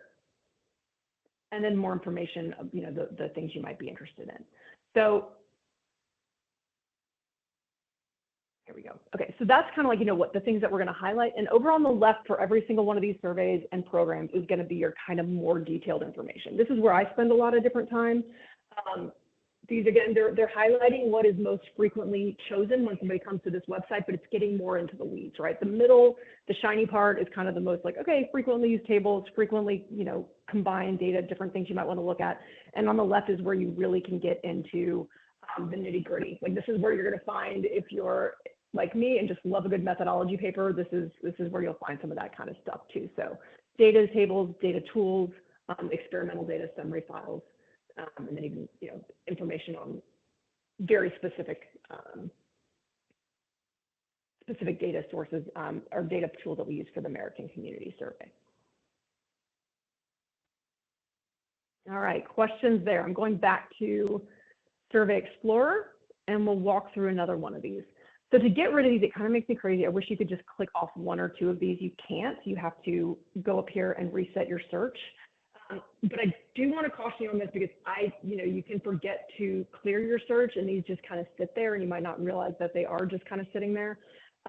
Under geographies, you can, what I should say is you can also choose multiple of these drop downs. So if you just went back and chose more, it would just keep adding to it, but you can also go back to the drop downs and remove them. So if you wanted to just remove that one, that's how you would do it. You can't come over here and click here. Let's say you wanted to remove just annual, you'd go here. Now, if you only have like 3 choices, it's not that cumbersome to just go reset your search. But if you kind of get down the entire path and you've got a whole list of things and basically, all these different filters and you don't want to start over, that's how you can avoid that. If it's not that big a deal, reset search and you're back to the beginning. All right, let's pick something more unique here. So let's say that we don't exactly know are geography. Say that you don't, it's not even necessarily that you don't know, but you don't specifically have to have one type of geography, right? So maybe it doesn't matter if you are getting data for the city of Phoenix or if it's for the Phoenix MSA. You just kind of want to know what data is available. I suggest you start with national. So almost everything we produce, and I'm sure that there was an example I'm forgetting. I almost said all of the data we produce, but I'm sure there's a caveat in there somewhere, is at the national level. So if you don't know what you're looking for, if you start at national, it'll give you most of those options. And let's just choose a weird is not the right word, an unusual frequency, something that's hard for me to say. So we're going to go down here. Okay. Just from curiosity, I'm curious to what quinquennial surveys that we have. So again, you can look over here and see that we've eliminated a lot of the different options here. So I'm not going to actually go to topics. I'm just going to leave it here because you'll notice that they're all still there, and I bet that most of them aren't actually available for these because it's such a specific thing. But let's scroll down and see what's here. So let's say that you needed this frequency and you specifically have to have it for whatever reason. This is what will come up and tell you what surveys produce on whatever timeline you happen to choose. So we have business expense supplements, very specific, commodities flow surveys, economic census, interesting, enterprise statistics programs, the government unit surveys, and then management and organizational practices surveys, national survey of fishing, hunting, and wildlife, love that one, and then survey of business owners. So again, especially if you have to have data releases on whatever schedule, this is your best place to come because otherwise it's just really hard to wade through all of these. A couple of the other things that show up on this list, say you didn't know exactly what geography you wanted. Now you can look at these different surveys and see what is available. So for the business expense supplement, you've got national data only. So if you needed lower level geography, you can tell just by this kind of quick glance that this doesn't have it, right? The topic's economic, and then you've got your subtopics here as well. Another thing I like about this, depending on what you're looking at, it tells you how far back the survey goes. So it's, says this is 1958. And so you can kind of tell, like, if you're looking for historical data or you're looking to understand something over time, how far back these go. I will remind you that just because the data goes back that far or just because we've been doing it for that long does not mean that it's necessarily easily accessible. We haven't been funded to go back and re-tabulate a lot of these different surveys and censuses that we did on paper. So the data exists. A lot of them are national archives or your libraries might have them, things like that. But just because they are available doesn't mean that they're necessarily searchable on our website. So just as a general rule of thumb, the closer you get to 2010, the more likely it is that the data is going to be available on our website and that you won't have to go digging through some allergy-inducing paper stack in a national archive somewhere. But that's the basic highlight information that is on each of these different data tools. I guess I should say programs. These are programs. Any questions about this? I'm going to do AHS next, and then just kind of walk in, and then we'll just move. And then unless, Alan, you had anything planned for in between these two presentations, I was just going to use this as a segue straight into the next one. No, feel free. Go ahead. Okay. All right, good deal. There's just such an easy segue there. It seemed a little silly not to use it. So, and I love that Alan gets all the credit for these topics because it's interesting. You guys were asking about housing and stuff yesterday, so I'm glad that we've got more time to go into it. So let's reset our search, and I'm going to go to geographies now. I happen to know this one, so it's cheating a little bit for the purposes of using Census Survey Explorer, but we're going to be looking at the Phoenix metro area, specifically for the American Housing Survey. And so I'm going to go to metro area. Again, this is literally created for people that might not know exactly that, but since we know it, I'm going to exploit it and use it. And frequencies, I'm going to go to other and we'll see that in just a second, because it's this every 2-year one, whichever word that was, the every 2-year one that Jim and I screwed up forever, in person. And right here is your very first one, your American Housing Survey. So what's nice though is if you're looking for, let's go one more in and say housing topics just for fun and see, doesn't really shrink this. We've kind of gotten to the end of it here. There's just three main options. So you've got American Housing Survey, Household Pulse Survey, and then Small Business Pulse Survey. And I will say this too, usually by the time you get down to a really short list, and this tool is great for getting you down to a short manageable list, the surveys or programs usually are fairly closely related, and their data is similar enough that say you assume that you can find what you're looking for in the American Housing Survey, which is what we're going to look at more closely. If you don't, this is a great place to come back and say, okay, well, maybe it's in the Household Pulse Survey, or maybe it's in the Small Business Pulse Survey, because the data sets can be very similar, especially when you get down to this, short list of programs and surveys that are available. All right, so in theory, to go to the website, we would click on this. I actually do have a quick PowerPoint that I'm going to walk you guys through just for the American Housing, but this is going to then jump us back when we go to walk through the tool. And again, you'll see that the layout is very similar. Over here, you've got your more techie stuff. So if you really want to know technical documentation or visualizations or news or data, American Account Stories, that's all over here. And then a really similar layout to the American Community Survey. So it starts with whatever we're trying to feature. This starts with our data tool. I love this one. This is everywhere. The rodent estimates, which is hilarious. There's a video here that if you go watch it, it really will scare you about leaving food out in your kitchen. I watched this one recently, and it was like the number of rodents in what metro areas are the highest and things like that. And I have never cleaned my kitchen so thoroughly after. But here we go. So that's there. I guess we felt the need to highlight that. Maybe we're just trying to scare people with some submission. We've got the PUF code book from 1973 and beyond, and then some basic news stories.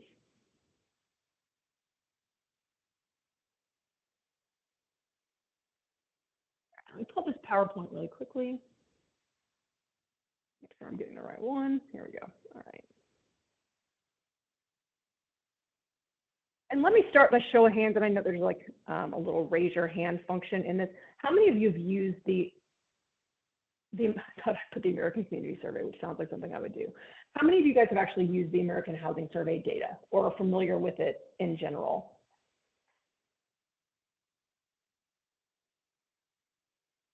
Okay, so not too many. Okay, good. So that's, I know that there's all different levels of use here, but that's good. I always want to gauge how much I don't want to be repeating myself too much. So good. We're going to start with a really high level overview here. This is what we're going to actually talk about here. So in this presentation, and I'll send this to Alan too, so that you've got it as well, because it actually is just a nice reference list. We're going to talk about, the sponsoring agency. We do this for HUD. We'll talk about that a little bit and why. The uses for the American Housing Survey data. So there are, uses that I think certainly apply to this group, but there's also, under the mandate, who uses it and why. We'll talk about the survey participants, so basically who is in scope, like what the universe is for this survey, and then the eligible housing units as well. We'll talk about the sample, which is a function of geography and the eligible housing units. We'll go into detail about the topics that are covered, and this is actually a cool list, so if you haven't seen it before, hopefully this will be interesting. We have the core topics, which are covered all of the time, and then we have some supplements that come out every 2 years, which are the word is supposed to be for every 2 years, so you can search that way. We'll really talk quickly about the survey instrument, and then I'll circle back to what Tania was saying about the changes going forward. Okay, so the main uses, so this is something that HUD was mandated to do, and then they actually had, we're doing it on behalf of HUD. So the main reasons are for policy analysis. So on a nationwide level, but then also at lower state and municipality levels, this is a great way to monitor the supply and demand of the housing stock and the type and the oh goodness, what is the word I'm looking for? The level of housing stock, like how good or bad a housing stock is. Is it getting better? Is it degrading? So we can change monitors in the quality and also look at the cost. And then those two first things really help with assessing the needs of people in an area. So is there a housing crisis? Is there a housing shortage? Is there too many houses available? So that was the main reason there. And then for federal, state, and local agencies, This is really data that people will use to design housing policies and also to administer housing laws that are already in place, because you have to be able to administer them based on, falling within different lines. And how do you do that? You justify it with the data. And then this data was necessary in order to do that. So HUD, most of you know them. They're a pretty big game in town, but they use this every single year to produce worst case needs reports, which if you haven't looked at one of these, they're really interesting.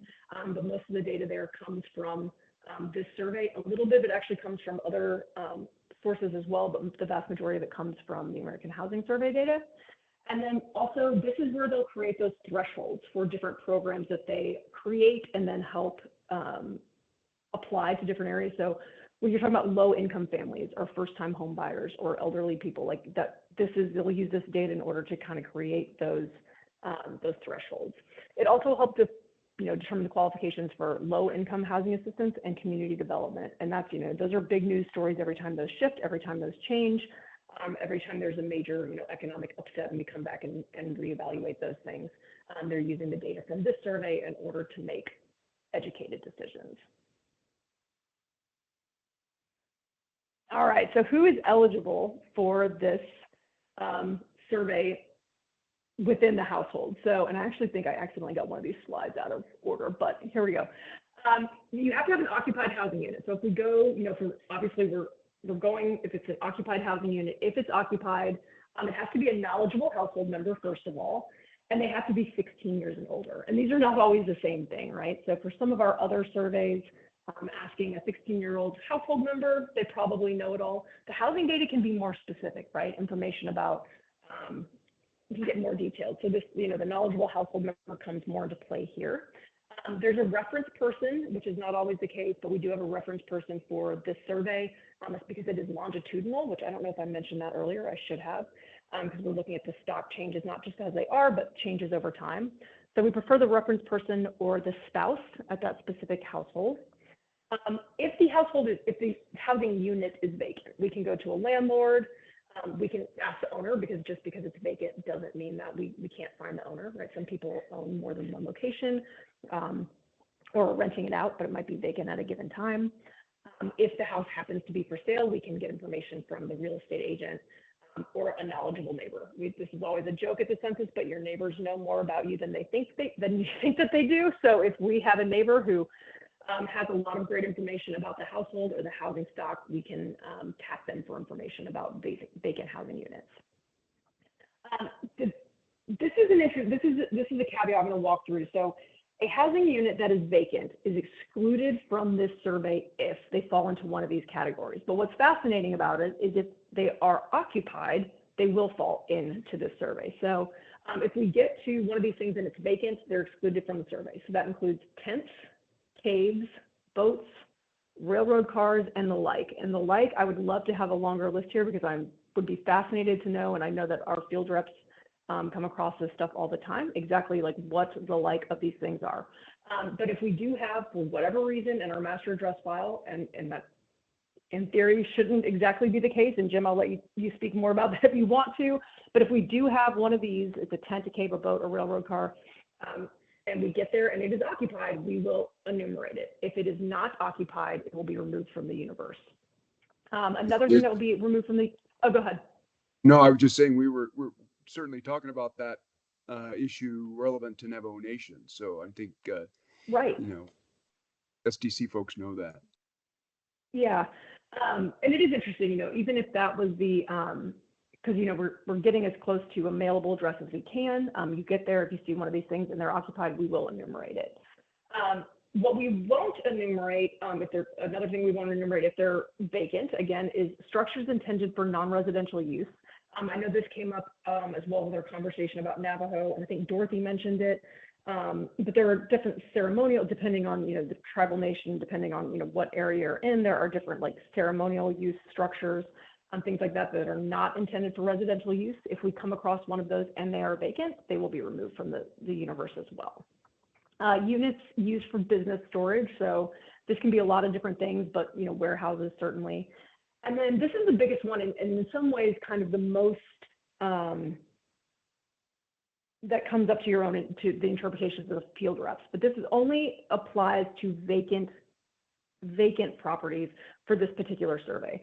So if it's vacant and then it's no longer protected from the elements, specifically this means that there is a roof that is not functional, windows that are not functional, doors that are not functional, and there is one more that I'm blanking on. There are 4 different things that can be non-functional that we would then consider it not fit anybody at all. Oh man, that's going to drive me crazy. I will come back to that one. Alan, I will add this list before I send you this presentation because that one's going to bug me. But there's a 4th one that is just not coming to mind right now.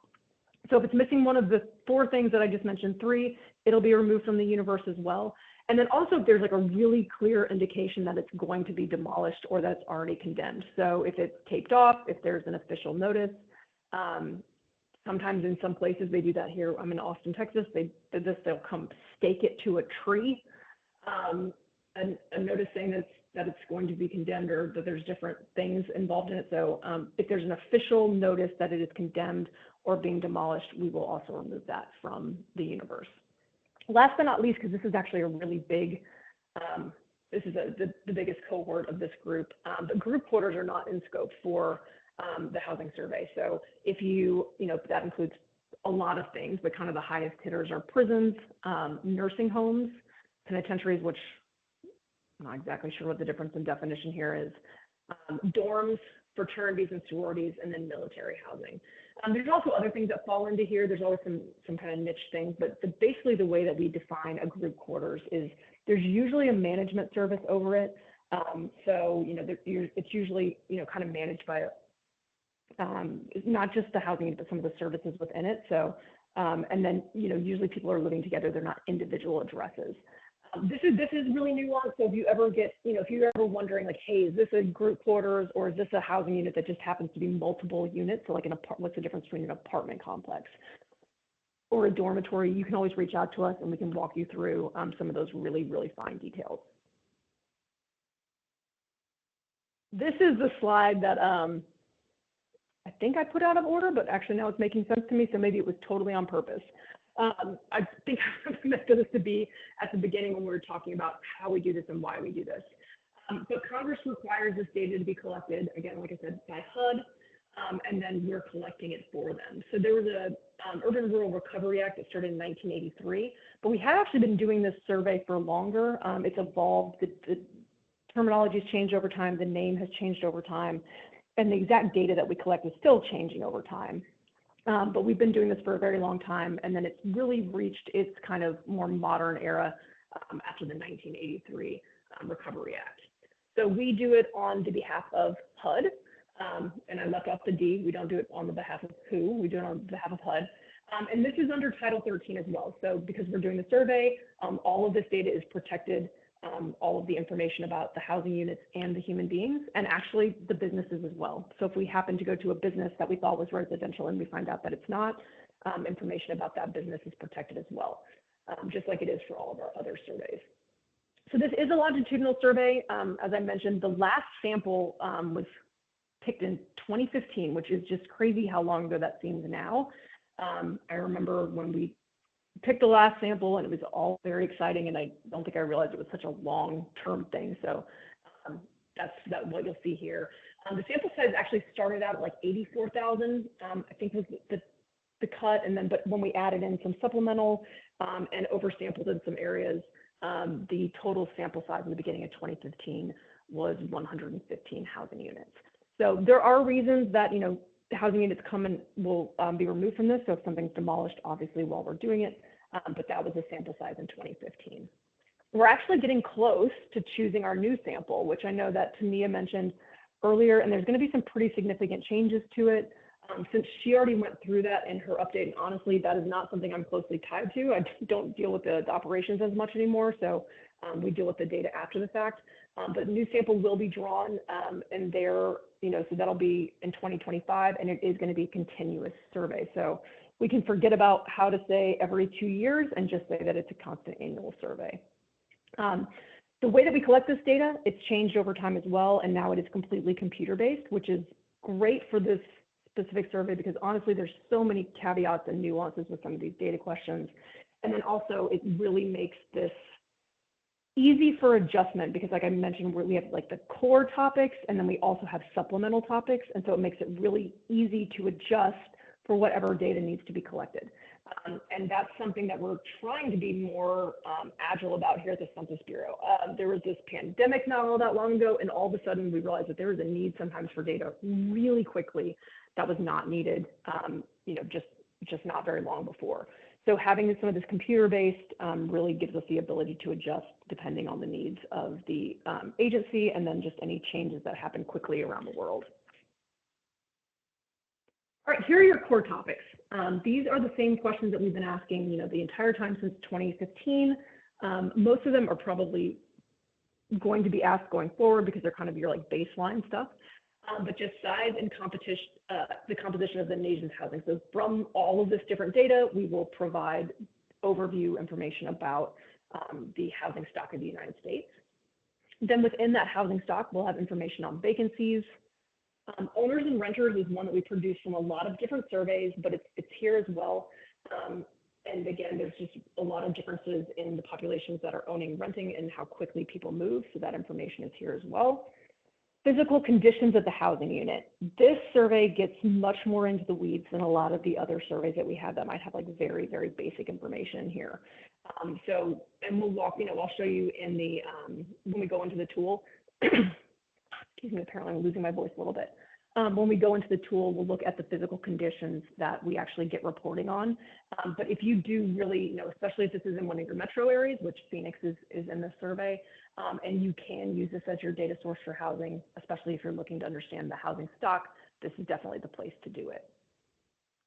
Characteristics of the occupants, we've got some basic information there. Housing and neighborhood quality, mortgages and other housing costs, fuel usage, home improvements, people that are eligible, and then also people that actually benefit from assisted housing. So there's a lot of different programs that we'll highlight here. Characteristics of recent movers, and then home value. Again, remember that this is a household survey, so we're asking the human beings in it. So I always caution people when we're talking about things like home value or even the rental value. Rental value is a little bit easier, but if we're talking about home value, we're asking the individuals who live there, like, what do you think that your housing unit is worth?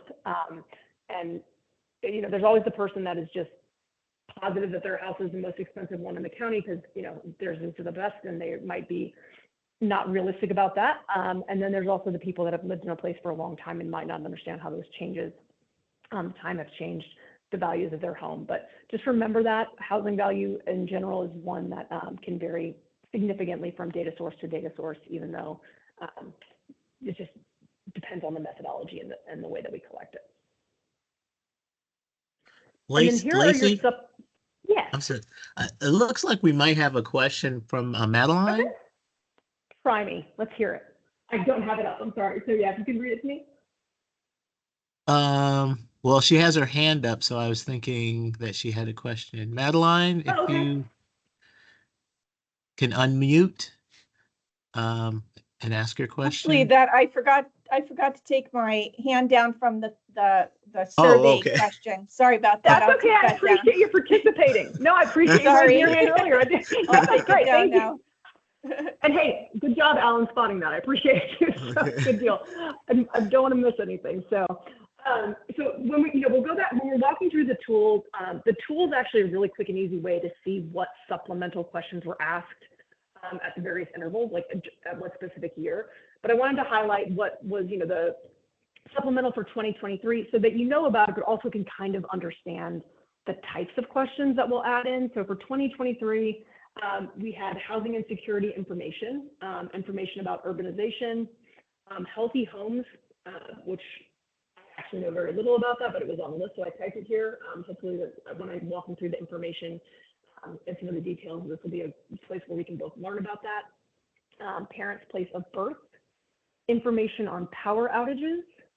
We do, in this survey, one that we're collecting sexual orientation and gender identity information, information about first-generation homeowners, heat risk, which is certainly something that's a concern here, cooling problems, and then disaster-related moves. So this is, again, this is just the supplement. You can go back through the data that's available for each that's the kind of thing that we ask. And you can even, again, I'm not going to like make specific ties, but I think you can look at this list and say, okay, like I understand like that's kind of a specific to this era or this time frame, why they would be asking that question. Just for example, and I don't know if it's exactly tied, but I'm in Austin, Texas. We had major power outages during the last few years. It made national news for most of Central Texas and North Texas. So that was not something that was in the core, but maybe they needed to be able to track that and how it affected different people. Okay, there's two different ways that we release this data.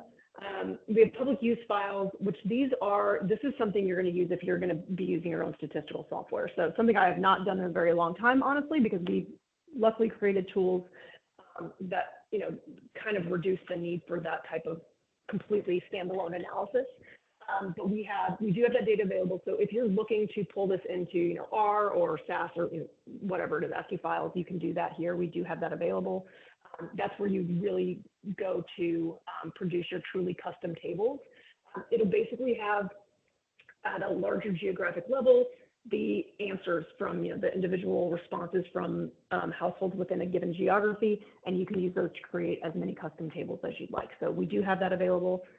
What we're going to look at today, though, is the AHS Table Creator. It's a pretty simple tool. I actually like it, which I promise I don't just say about every single tool that we have, but this one's pretty user-friendly. It has pre-calculated tables, so these, it is something that we're looking at the data that that's more commonly used or looked at or needed. It's created from what we call our internal use files. You create your cross tabulations using drop-down menus, which is awesome because honestly, we have so many different terminologies and so many different naming conventions for all of our different surveys. It's really nice, even for me, not to have to try to guess which ones we're using for a given survey, and then it'll just produce a nice table for you. Okay, with that, I'm going to jump back into the tool. Where did I put it? Here we go. Okay, this is what the tool looks like. You can get there from Census Survey Explorer. You can also type into your search engine American Housing Survey Table Creator. Again, I didn't, but I would always include census and just make sure that you're at a .gov website so that you're not accidentally somewhere where they're going to charge you for this data. All of the data that we have is free. It's publicly available. You've already paid for it with your tax dollars. So just make sure that you're not accidentally somewhere that you don't mean to be. And this is it. It's, like I said, this is another tool like Survey Explorer that is very straightforward, very easy to use. And we're just going to go through the drop-down menus over here. So we have national. I'm not going to start with national. I'm actually going to focus specifically on Phoenix. But there are some states that are available here. Arizona is not one of them that we produce statewide information for, but here are your metro areas. And get to it. Scrolling. There we go. I'm going to choose Phoenix. This is always going to default to the most recent year that we have data available, but just from an interesting standpoint, it will gray out the years that we don't have data available for whatever area you've selected. So we've got 23, 21, 19, 17, 15, and then we don't have 13, and then 2011. So you can choose on any, choose any of these. I think actually 2011 is when this tool goes back to, but this is also a great place. For Phoenix, it doesn't really apply, but if you're looking to see what data is available, especially if it was just a supplemental area, this is where you would do that. Here are your kind of big buckets of data that you can choose from. These obviously have lots of different information under them, but I'm going to look at some of the kind of hardest hitters and some of the topics that I feel like were touched on by the group yesterday that I think that'll be relevant. But just to walk through them, so you've got general housing, room size and amenities, heating, air conditioning, and appliances, which especially in a place like Phoenix is a really, really important thing, right? Making sure people can stay cool.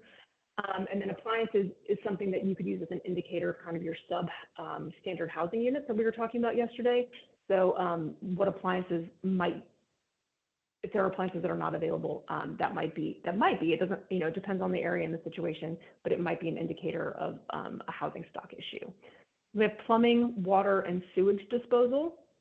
And this is actually kind of fascinating. This is where I learned that the word cesspool is actually a technical term for certain sewage and disposal. We have septic here. I didn't know that that was an actual technical term, but we have data there. Housing quality in general, housing migration, housing and neighborhood search and satisfaction, household demographics within the housing units, information on disabilities for people living within housing units, income, housing costs, price, value and purchase price. So again, remember, purchase price might be easier for people because most people remember what they paid for something, no matter when it was, but value can be, harder for people to interpret.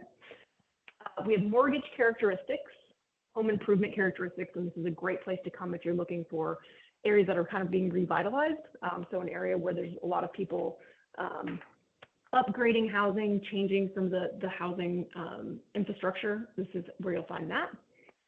Rent subsidies, and hang on, scrolling down, and rental property management, information on neighborhoods, health safety characteristics, insecurity in housing, and then your SOGI here, which is the last one that we added.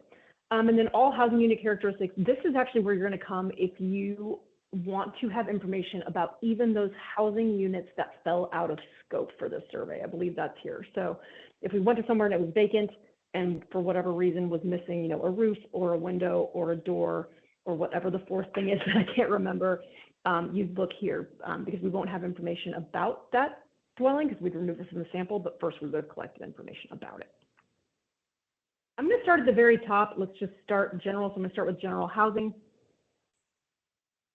And then you can add filters here. And depending on what you're looking for, it really might be useful. I'm not going to do that here, but you can add basically cross tabulations. So depending on what you choose for your table, it'll give you variables that fall within that table. And if you're looking for something very specific, that might be something you want to do. And if not, I'm just going to keep it general for now. Under the view, this is something I've gotten multiple calls about. If you're looking for the margins of error, we do produce them for this survey and for each data point, but this is like the only tool that we have where it is not defaulted to show you the margins of error. And I don't know why. I'm sure there was a really good decision behind it, but it is not specifically, it's not defaulted to that in this survey. So I'm sorry, in this tool. So I'm not going to add it. It's cleaner, especially for the purpose of a presentation, not to have it up there, but we do have that we do have the margins of error. It's just not going to show up on your screen automatically. So I'll leave it at estimates and then get table. All right, so faster than some of our tools we're demoing earlier. I know that we were struggling with data.census.gov, but for your very general, so let's just start up here. So Phoenix, this is 2023. It'll tell you what geography you've chosen. And again, this is just a great place to make sure that you're looking at what you wanted to be looking at. Zoom in a little bit. I can't tell you how often I find out I'm not. This is all occupied units. This is also where, and just in case we don't get to it, it's something that's kind of tripped me up before. This header is also where it'll tell you right here. So estimates and margins of error in thousands. So I've been confused before by not paying enough attention to these specific, the information at the very top of the table. So this is in thousands. It'll tell you what the units are, and it'll tell you a little bit about some of these different codes that you might see. So here's your just total estimates for Phoenix, and then information about, detached, attached. I might have made this too big. Information on manufactured mobile homes or other boat, RV, or van. Some information about condominiums. We see that this is suppressed, which means we didn't have enough data to publish specifically for this table. And this is suppressed as well. There's a lot of information on year build. I don't think this will shock many of you on this call. You guys have a very young housing stock, compared to a lot of places in the country. But if you really wanted to know and understand when homes were built, this is the place to do it. And then also, this is a place where if you want to understand, if you're trying to implement a policy that would reach, say, people that might have lead-based paint in their home, or if you're looking to reach people, I don't know, hopefully I haven't used this example with this group yet because it's a true story and I love it. But when I lived in Dallas, I got this flyer in the mail that said, hey, it looks like your house was built between these years. and you might not have low flow toilets. Would you like free low flow toilets? And they used this data in order to identify neighborhoods and neighborhoods where there were houses that specifically were within a special area, and then in order to communicate and implement those. So, depending on if you're working with a group that is specifically looking to target what might be a specific deficiency in housing structures, you can use this data as well. Here's your median year that a household was built, and then information on stories and structures. So most of the country has 1 story is most common, and 2, 3, 4, and 7 or more. Access to structure, entering from the outside. This is information about how hard it might be to get to a housing unit. Scroll down a little bit more. And then some basic information on foundation type. So for our single family homes. So then you got information on manufactured mobile homes, which I know you guys have a lot of in Arizona. I've seen them myself. And then anchoring, which is interesting, but this really comes into play in some of our other surveys too. So understanding how those units are attached to the ground, there's information here. And then last but not least, the number of manufactured homes within a group. So how large is a mobile home community or park? So that's your general. Any questions about how the basics of this tool work? I'll go through a couple more examples. And Alan, I've got 10 more minutes, is that correct? Sure. Did you want me to give you, or did you want, or was I supposed to give you 10 minutes at the end? Yeah, no, what I have to do, it's not going to take that long. So yeah, feel free. Yeah. Okay, then I'll go through a couple more examples because I do think that there's a couple more of these characteristics or criteria under the select table that might be of specific interest to this group. So when we go down to housing quality, this is when we'll get some more information about some of the things that came up yesterday. So let's get the table.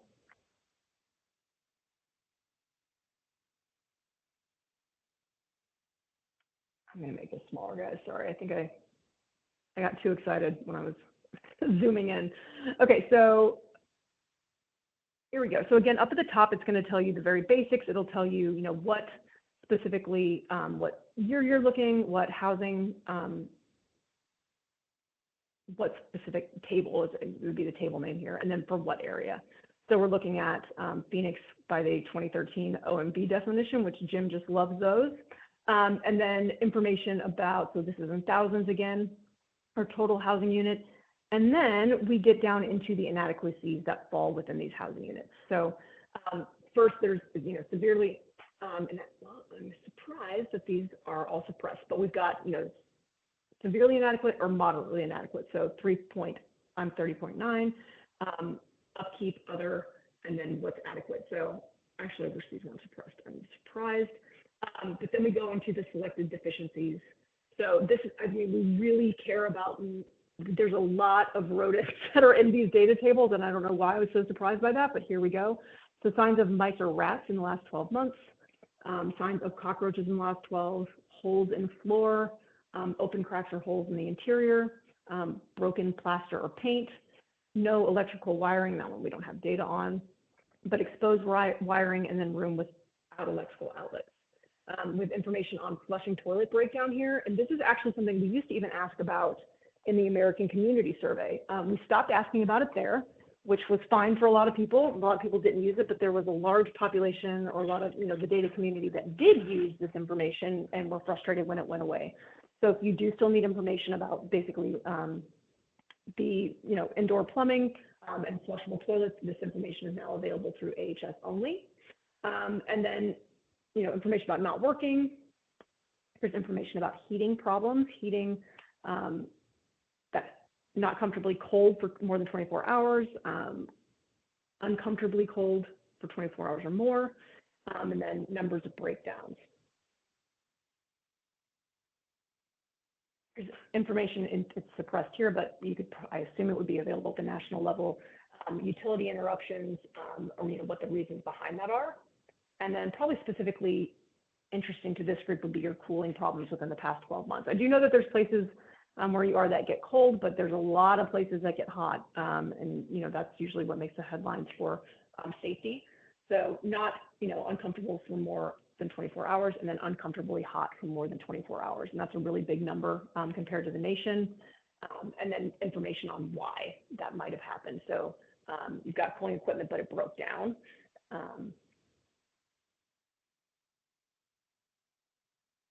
And then we've got your other causes here. So utility interruption is the only one that we don't have suppressed, and then other.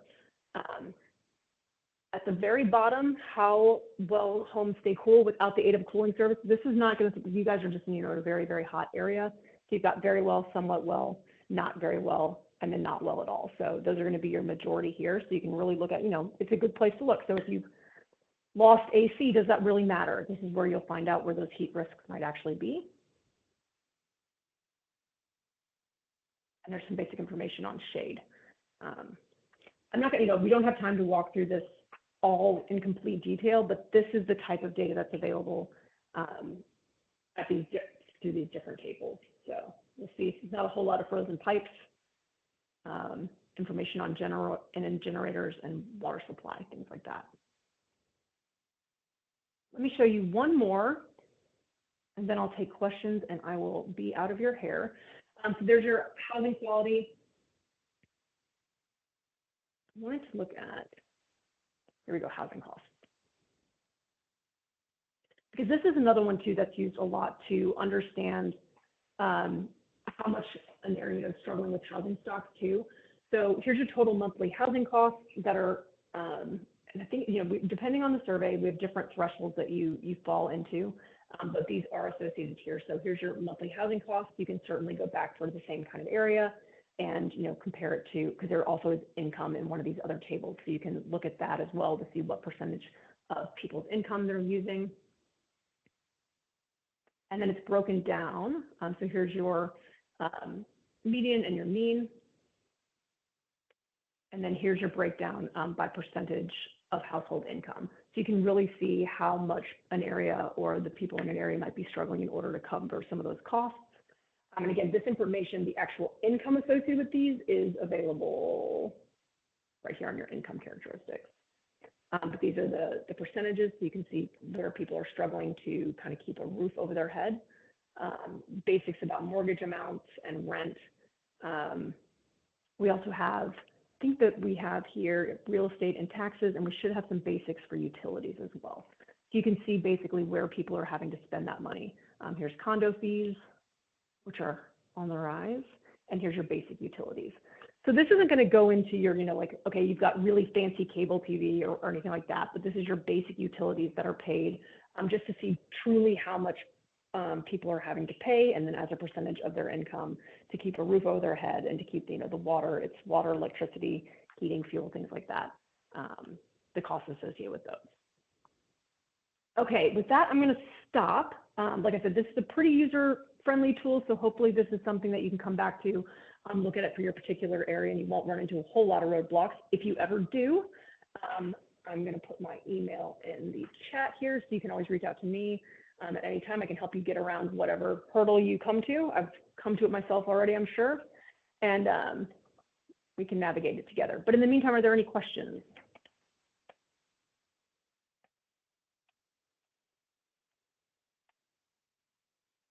I am standing between everybody and Alan wrapping up, which is not a great place to be, so I don't want to take it too much.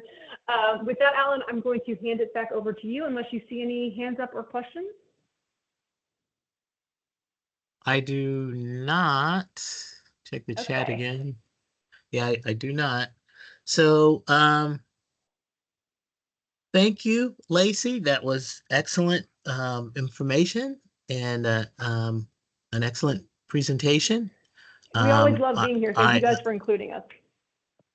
Yes, and this is a whole lot more, I think, than the last time I saw a presentation on the American Housing Survey. They've come a long way with that as well. So the tool has gotten a lot better. Yeah, honestly, it was to the, at first it was like, do you even want to bother? But yeah, it's a pretty cool and pretty straightforward now. So good, I'm glad. All right, thank you guys so much. I'll leave it with you, Alan. Okay, thanks. Okay, well, I just have a few things at this point. I like to just briefly go, hold on here.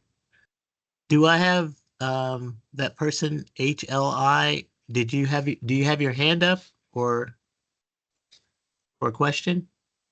Yeah, I tapped my question in the chat. Okay, let's see. I didn't see that there. Oh, okay. Lacey, are you still there? Or did she leave? I'm still here, but I don't see the chat. Okay. Yeah. His question is there a way to expand the samples to fully extend, like using weights in PUMS data? So not within specifically the table creator. I will include that information. I'm going to send you the PowerPoint, Alan, and the where you can download like the information from the public use files. I believe that's included there, but I will update the presentation to include a link there. Okay. So did that? So we'll be able to. I'll triple check, and then yeah, assuming that I'm right on that, I'll include it in the presentation. If not, Okay. I can follow up with this individual specifically once I get my screen minimized so I can see it. Okay. And could you make all I have is HLI. Could you like send me your email address so we can make sure that you have the information as well? I was going to say too, Yes, if you just of want to course. send me Thank an you. email directly, since you've got mine out there, you can just send me an email and I'll respond to it. Okay, yeah, or respond to Lacey as well. Okay. All right. So with that, let me just quickly go through this. Like I said, at this point, I like to just highlight some of the things that the State Data Center program, both our Arizona State Data Center and the national program has been doing since we met in October of last year. We did do the Census Bureau asks of each state data center, to kind of report their activities over the previous calendar year. And we did do that this year as well. And so that information would be over the 2023 calendar year. And our Arizona State Data Center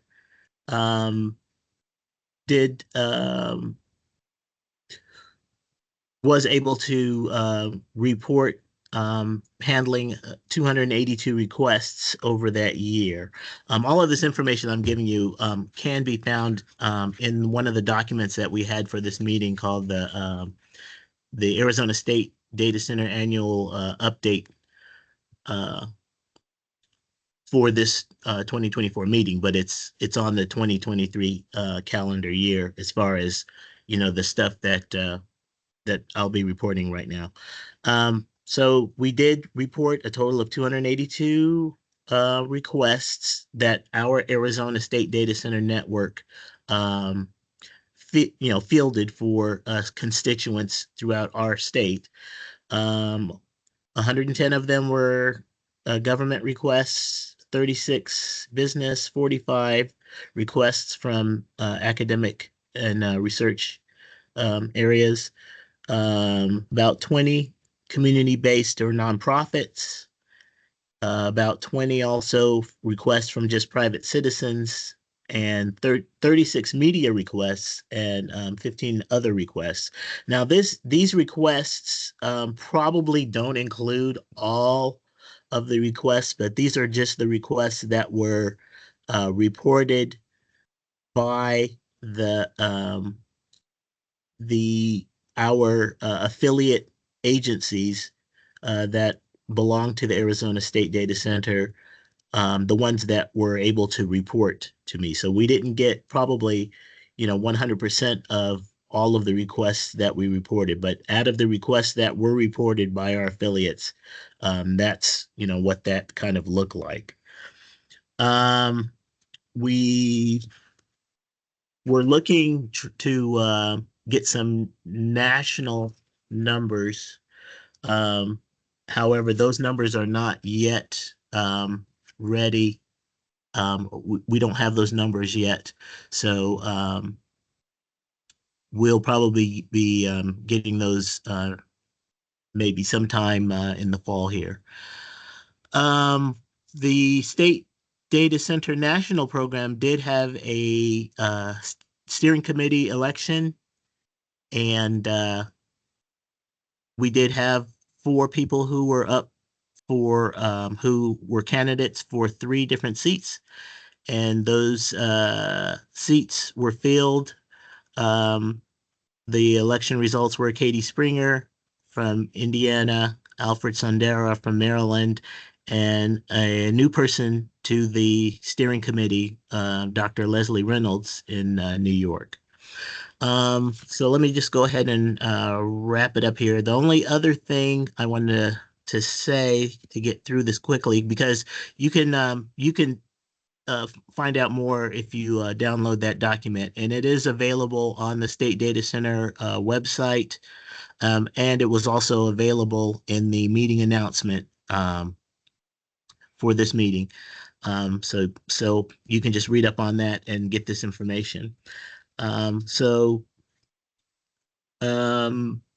me go ahead and just close it here, and I want to thank everyone, all of our presenters that we've had on both days, and all of the folks who, of you who did sign up and participate in this meeting, and we enjoy having this. Please be sure if you have some critiques, we also have an evaluation form that you can fill out and send it back to me. And, we take that into account every time we get ready to plan this meeting. So we really appreciate all of your participation and your support of the Arizona State Data Center. And I know that we're a little bit over time, but I just want to say thanks again. And I will let you all go for the rest of your day. And I hope you have a great rest of the week. And we'll see you next year. Okay. Thanks, Alan. Thanks. Thanks, everybody. Thank you, Alan, and thank you all for participating. Thank you. Thanks, Jim.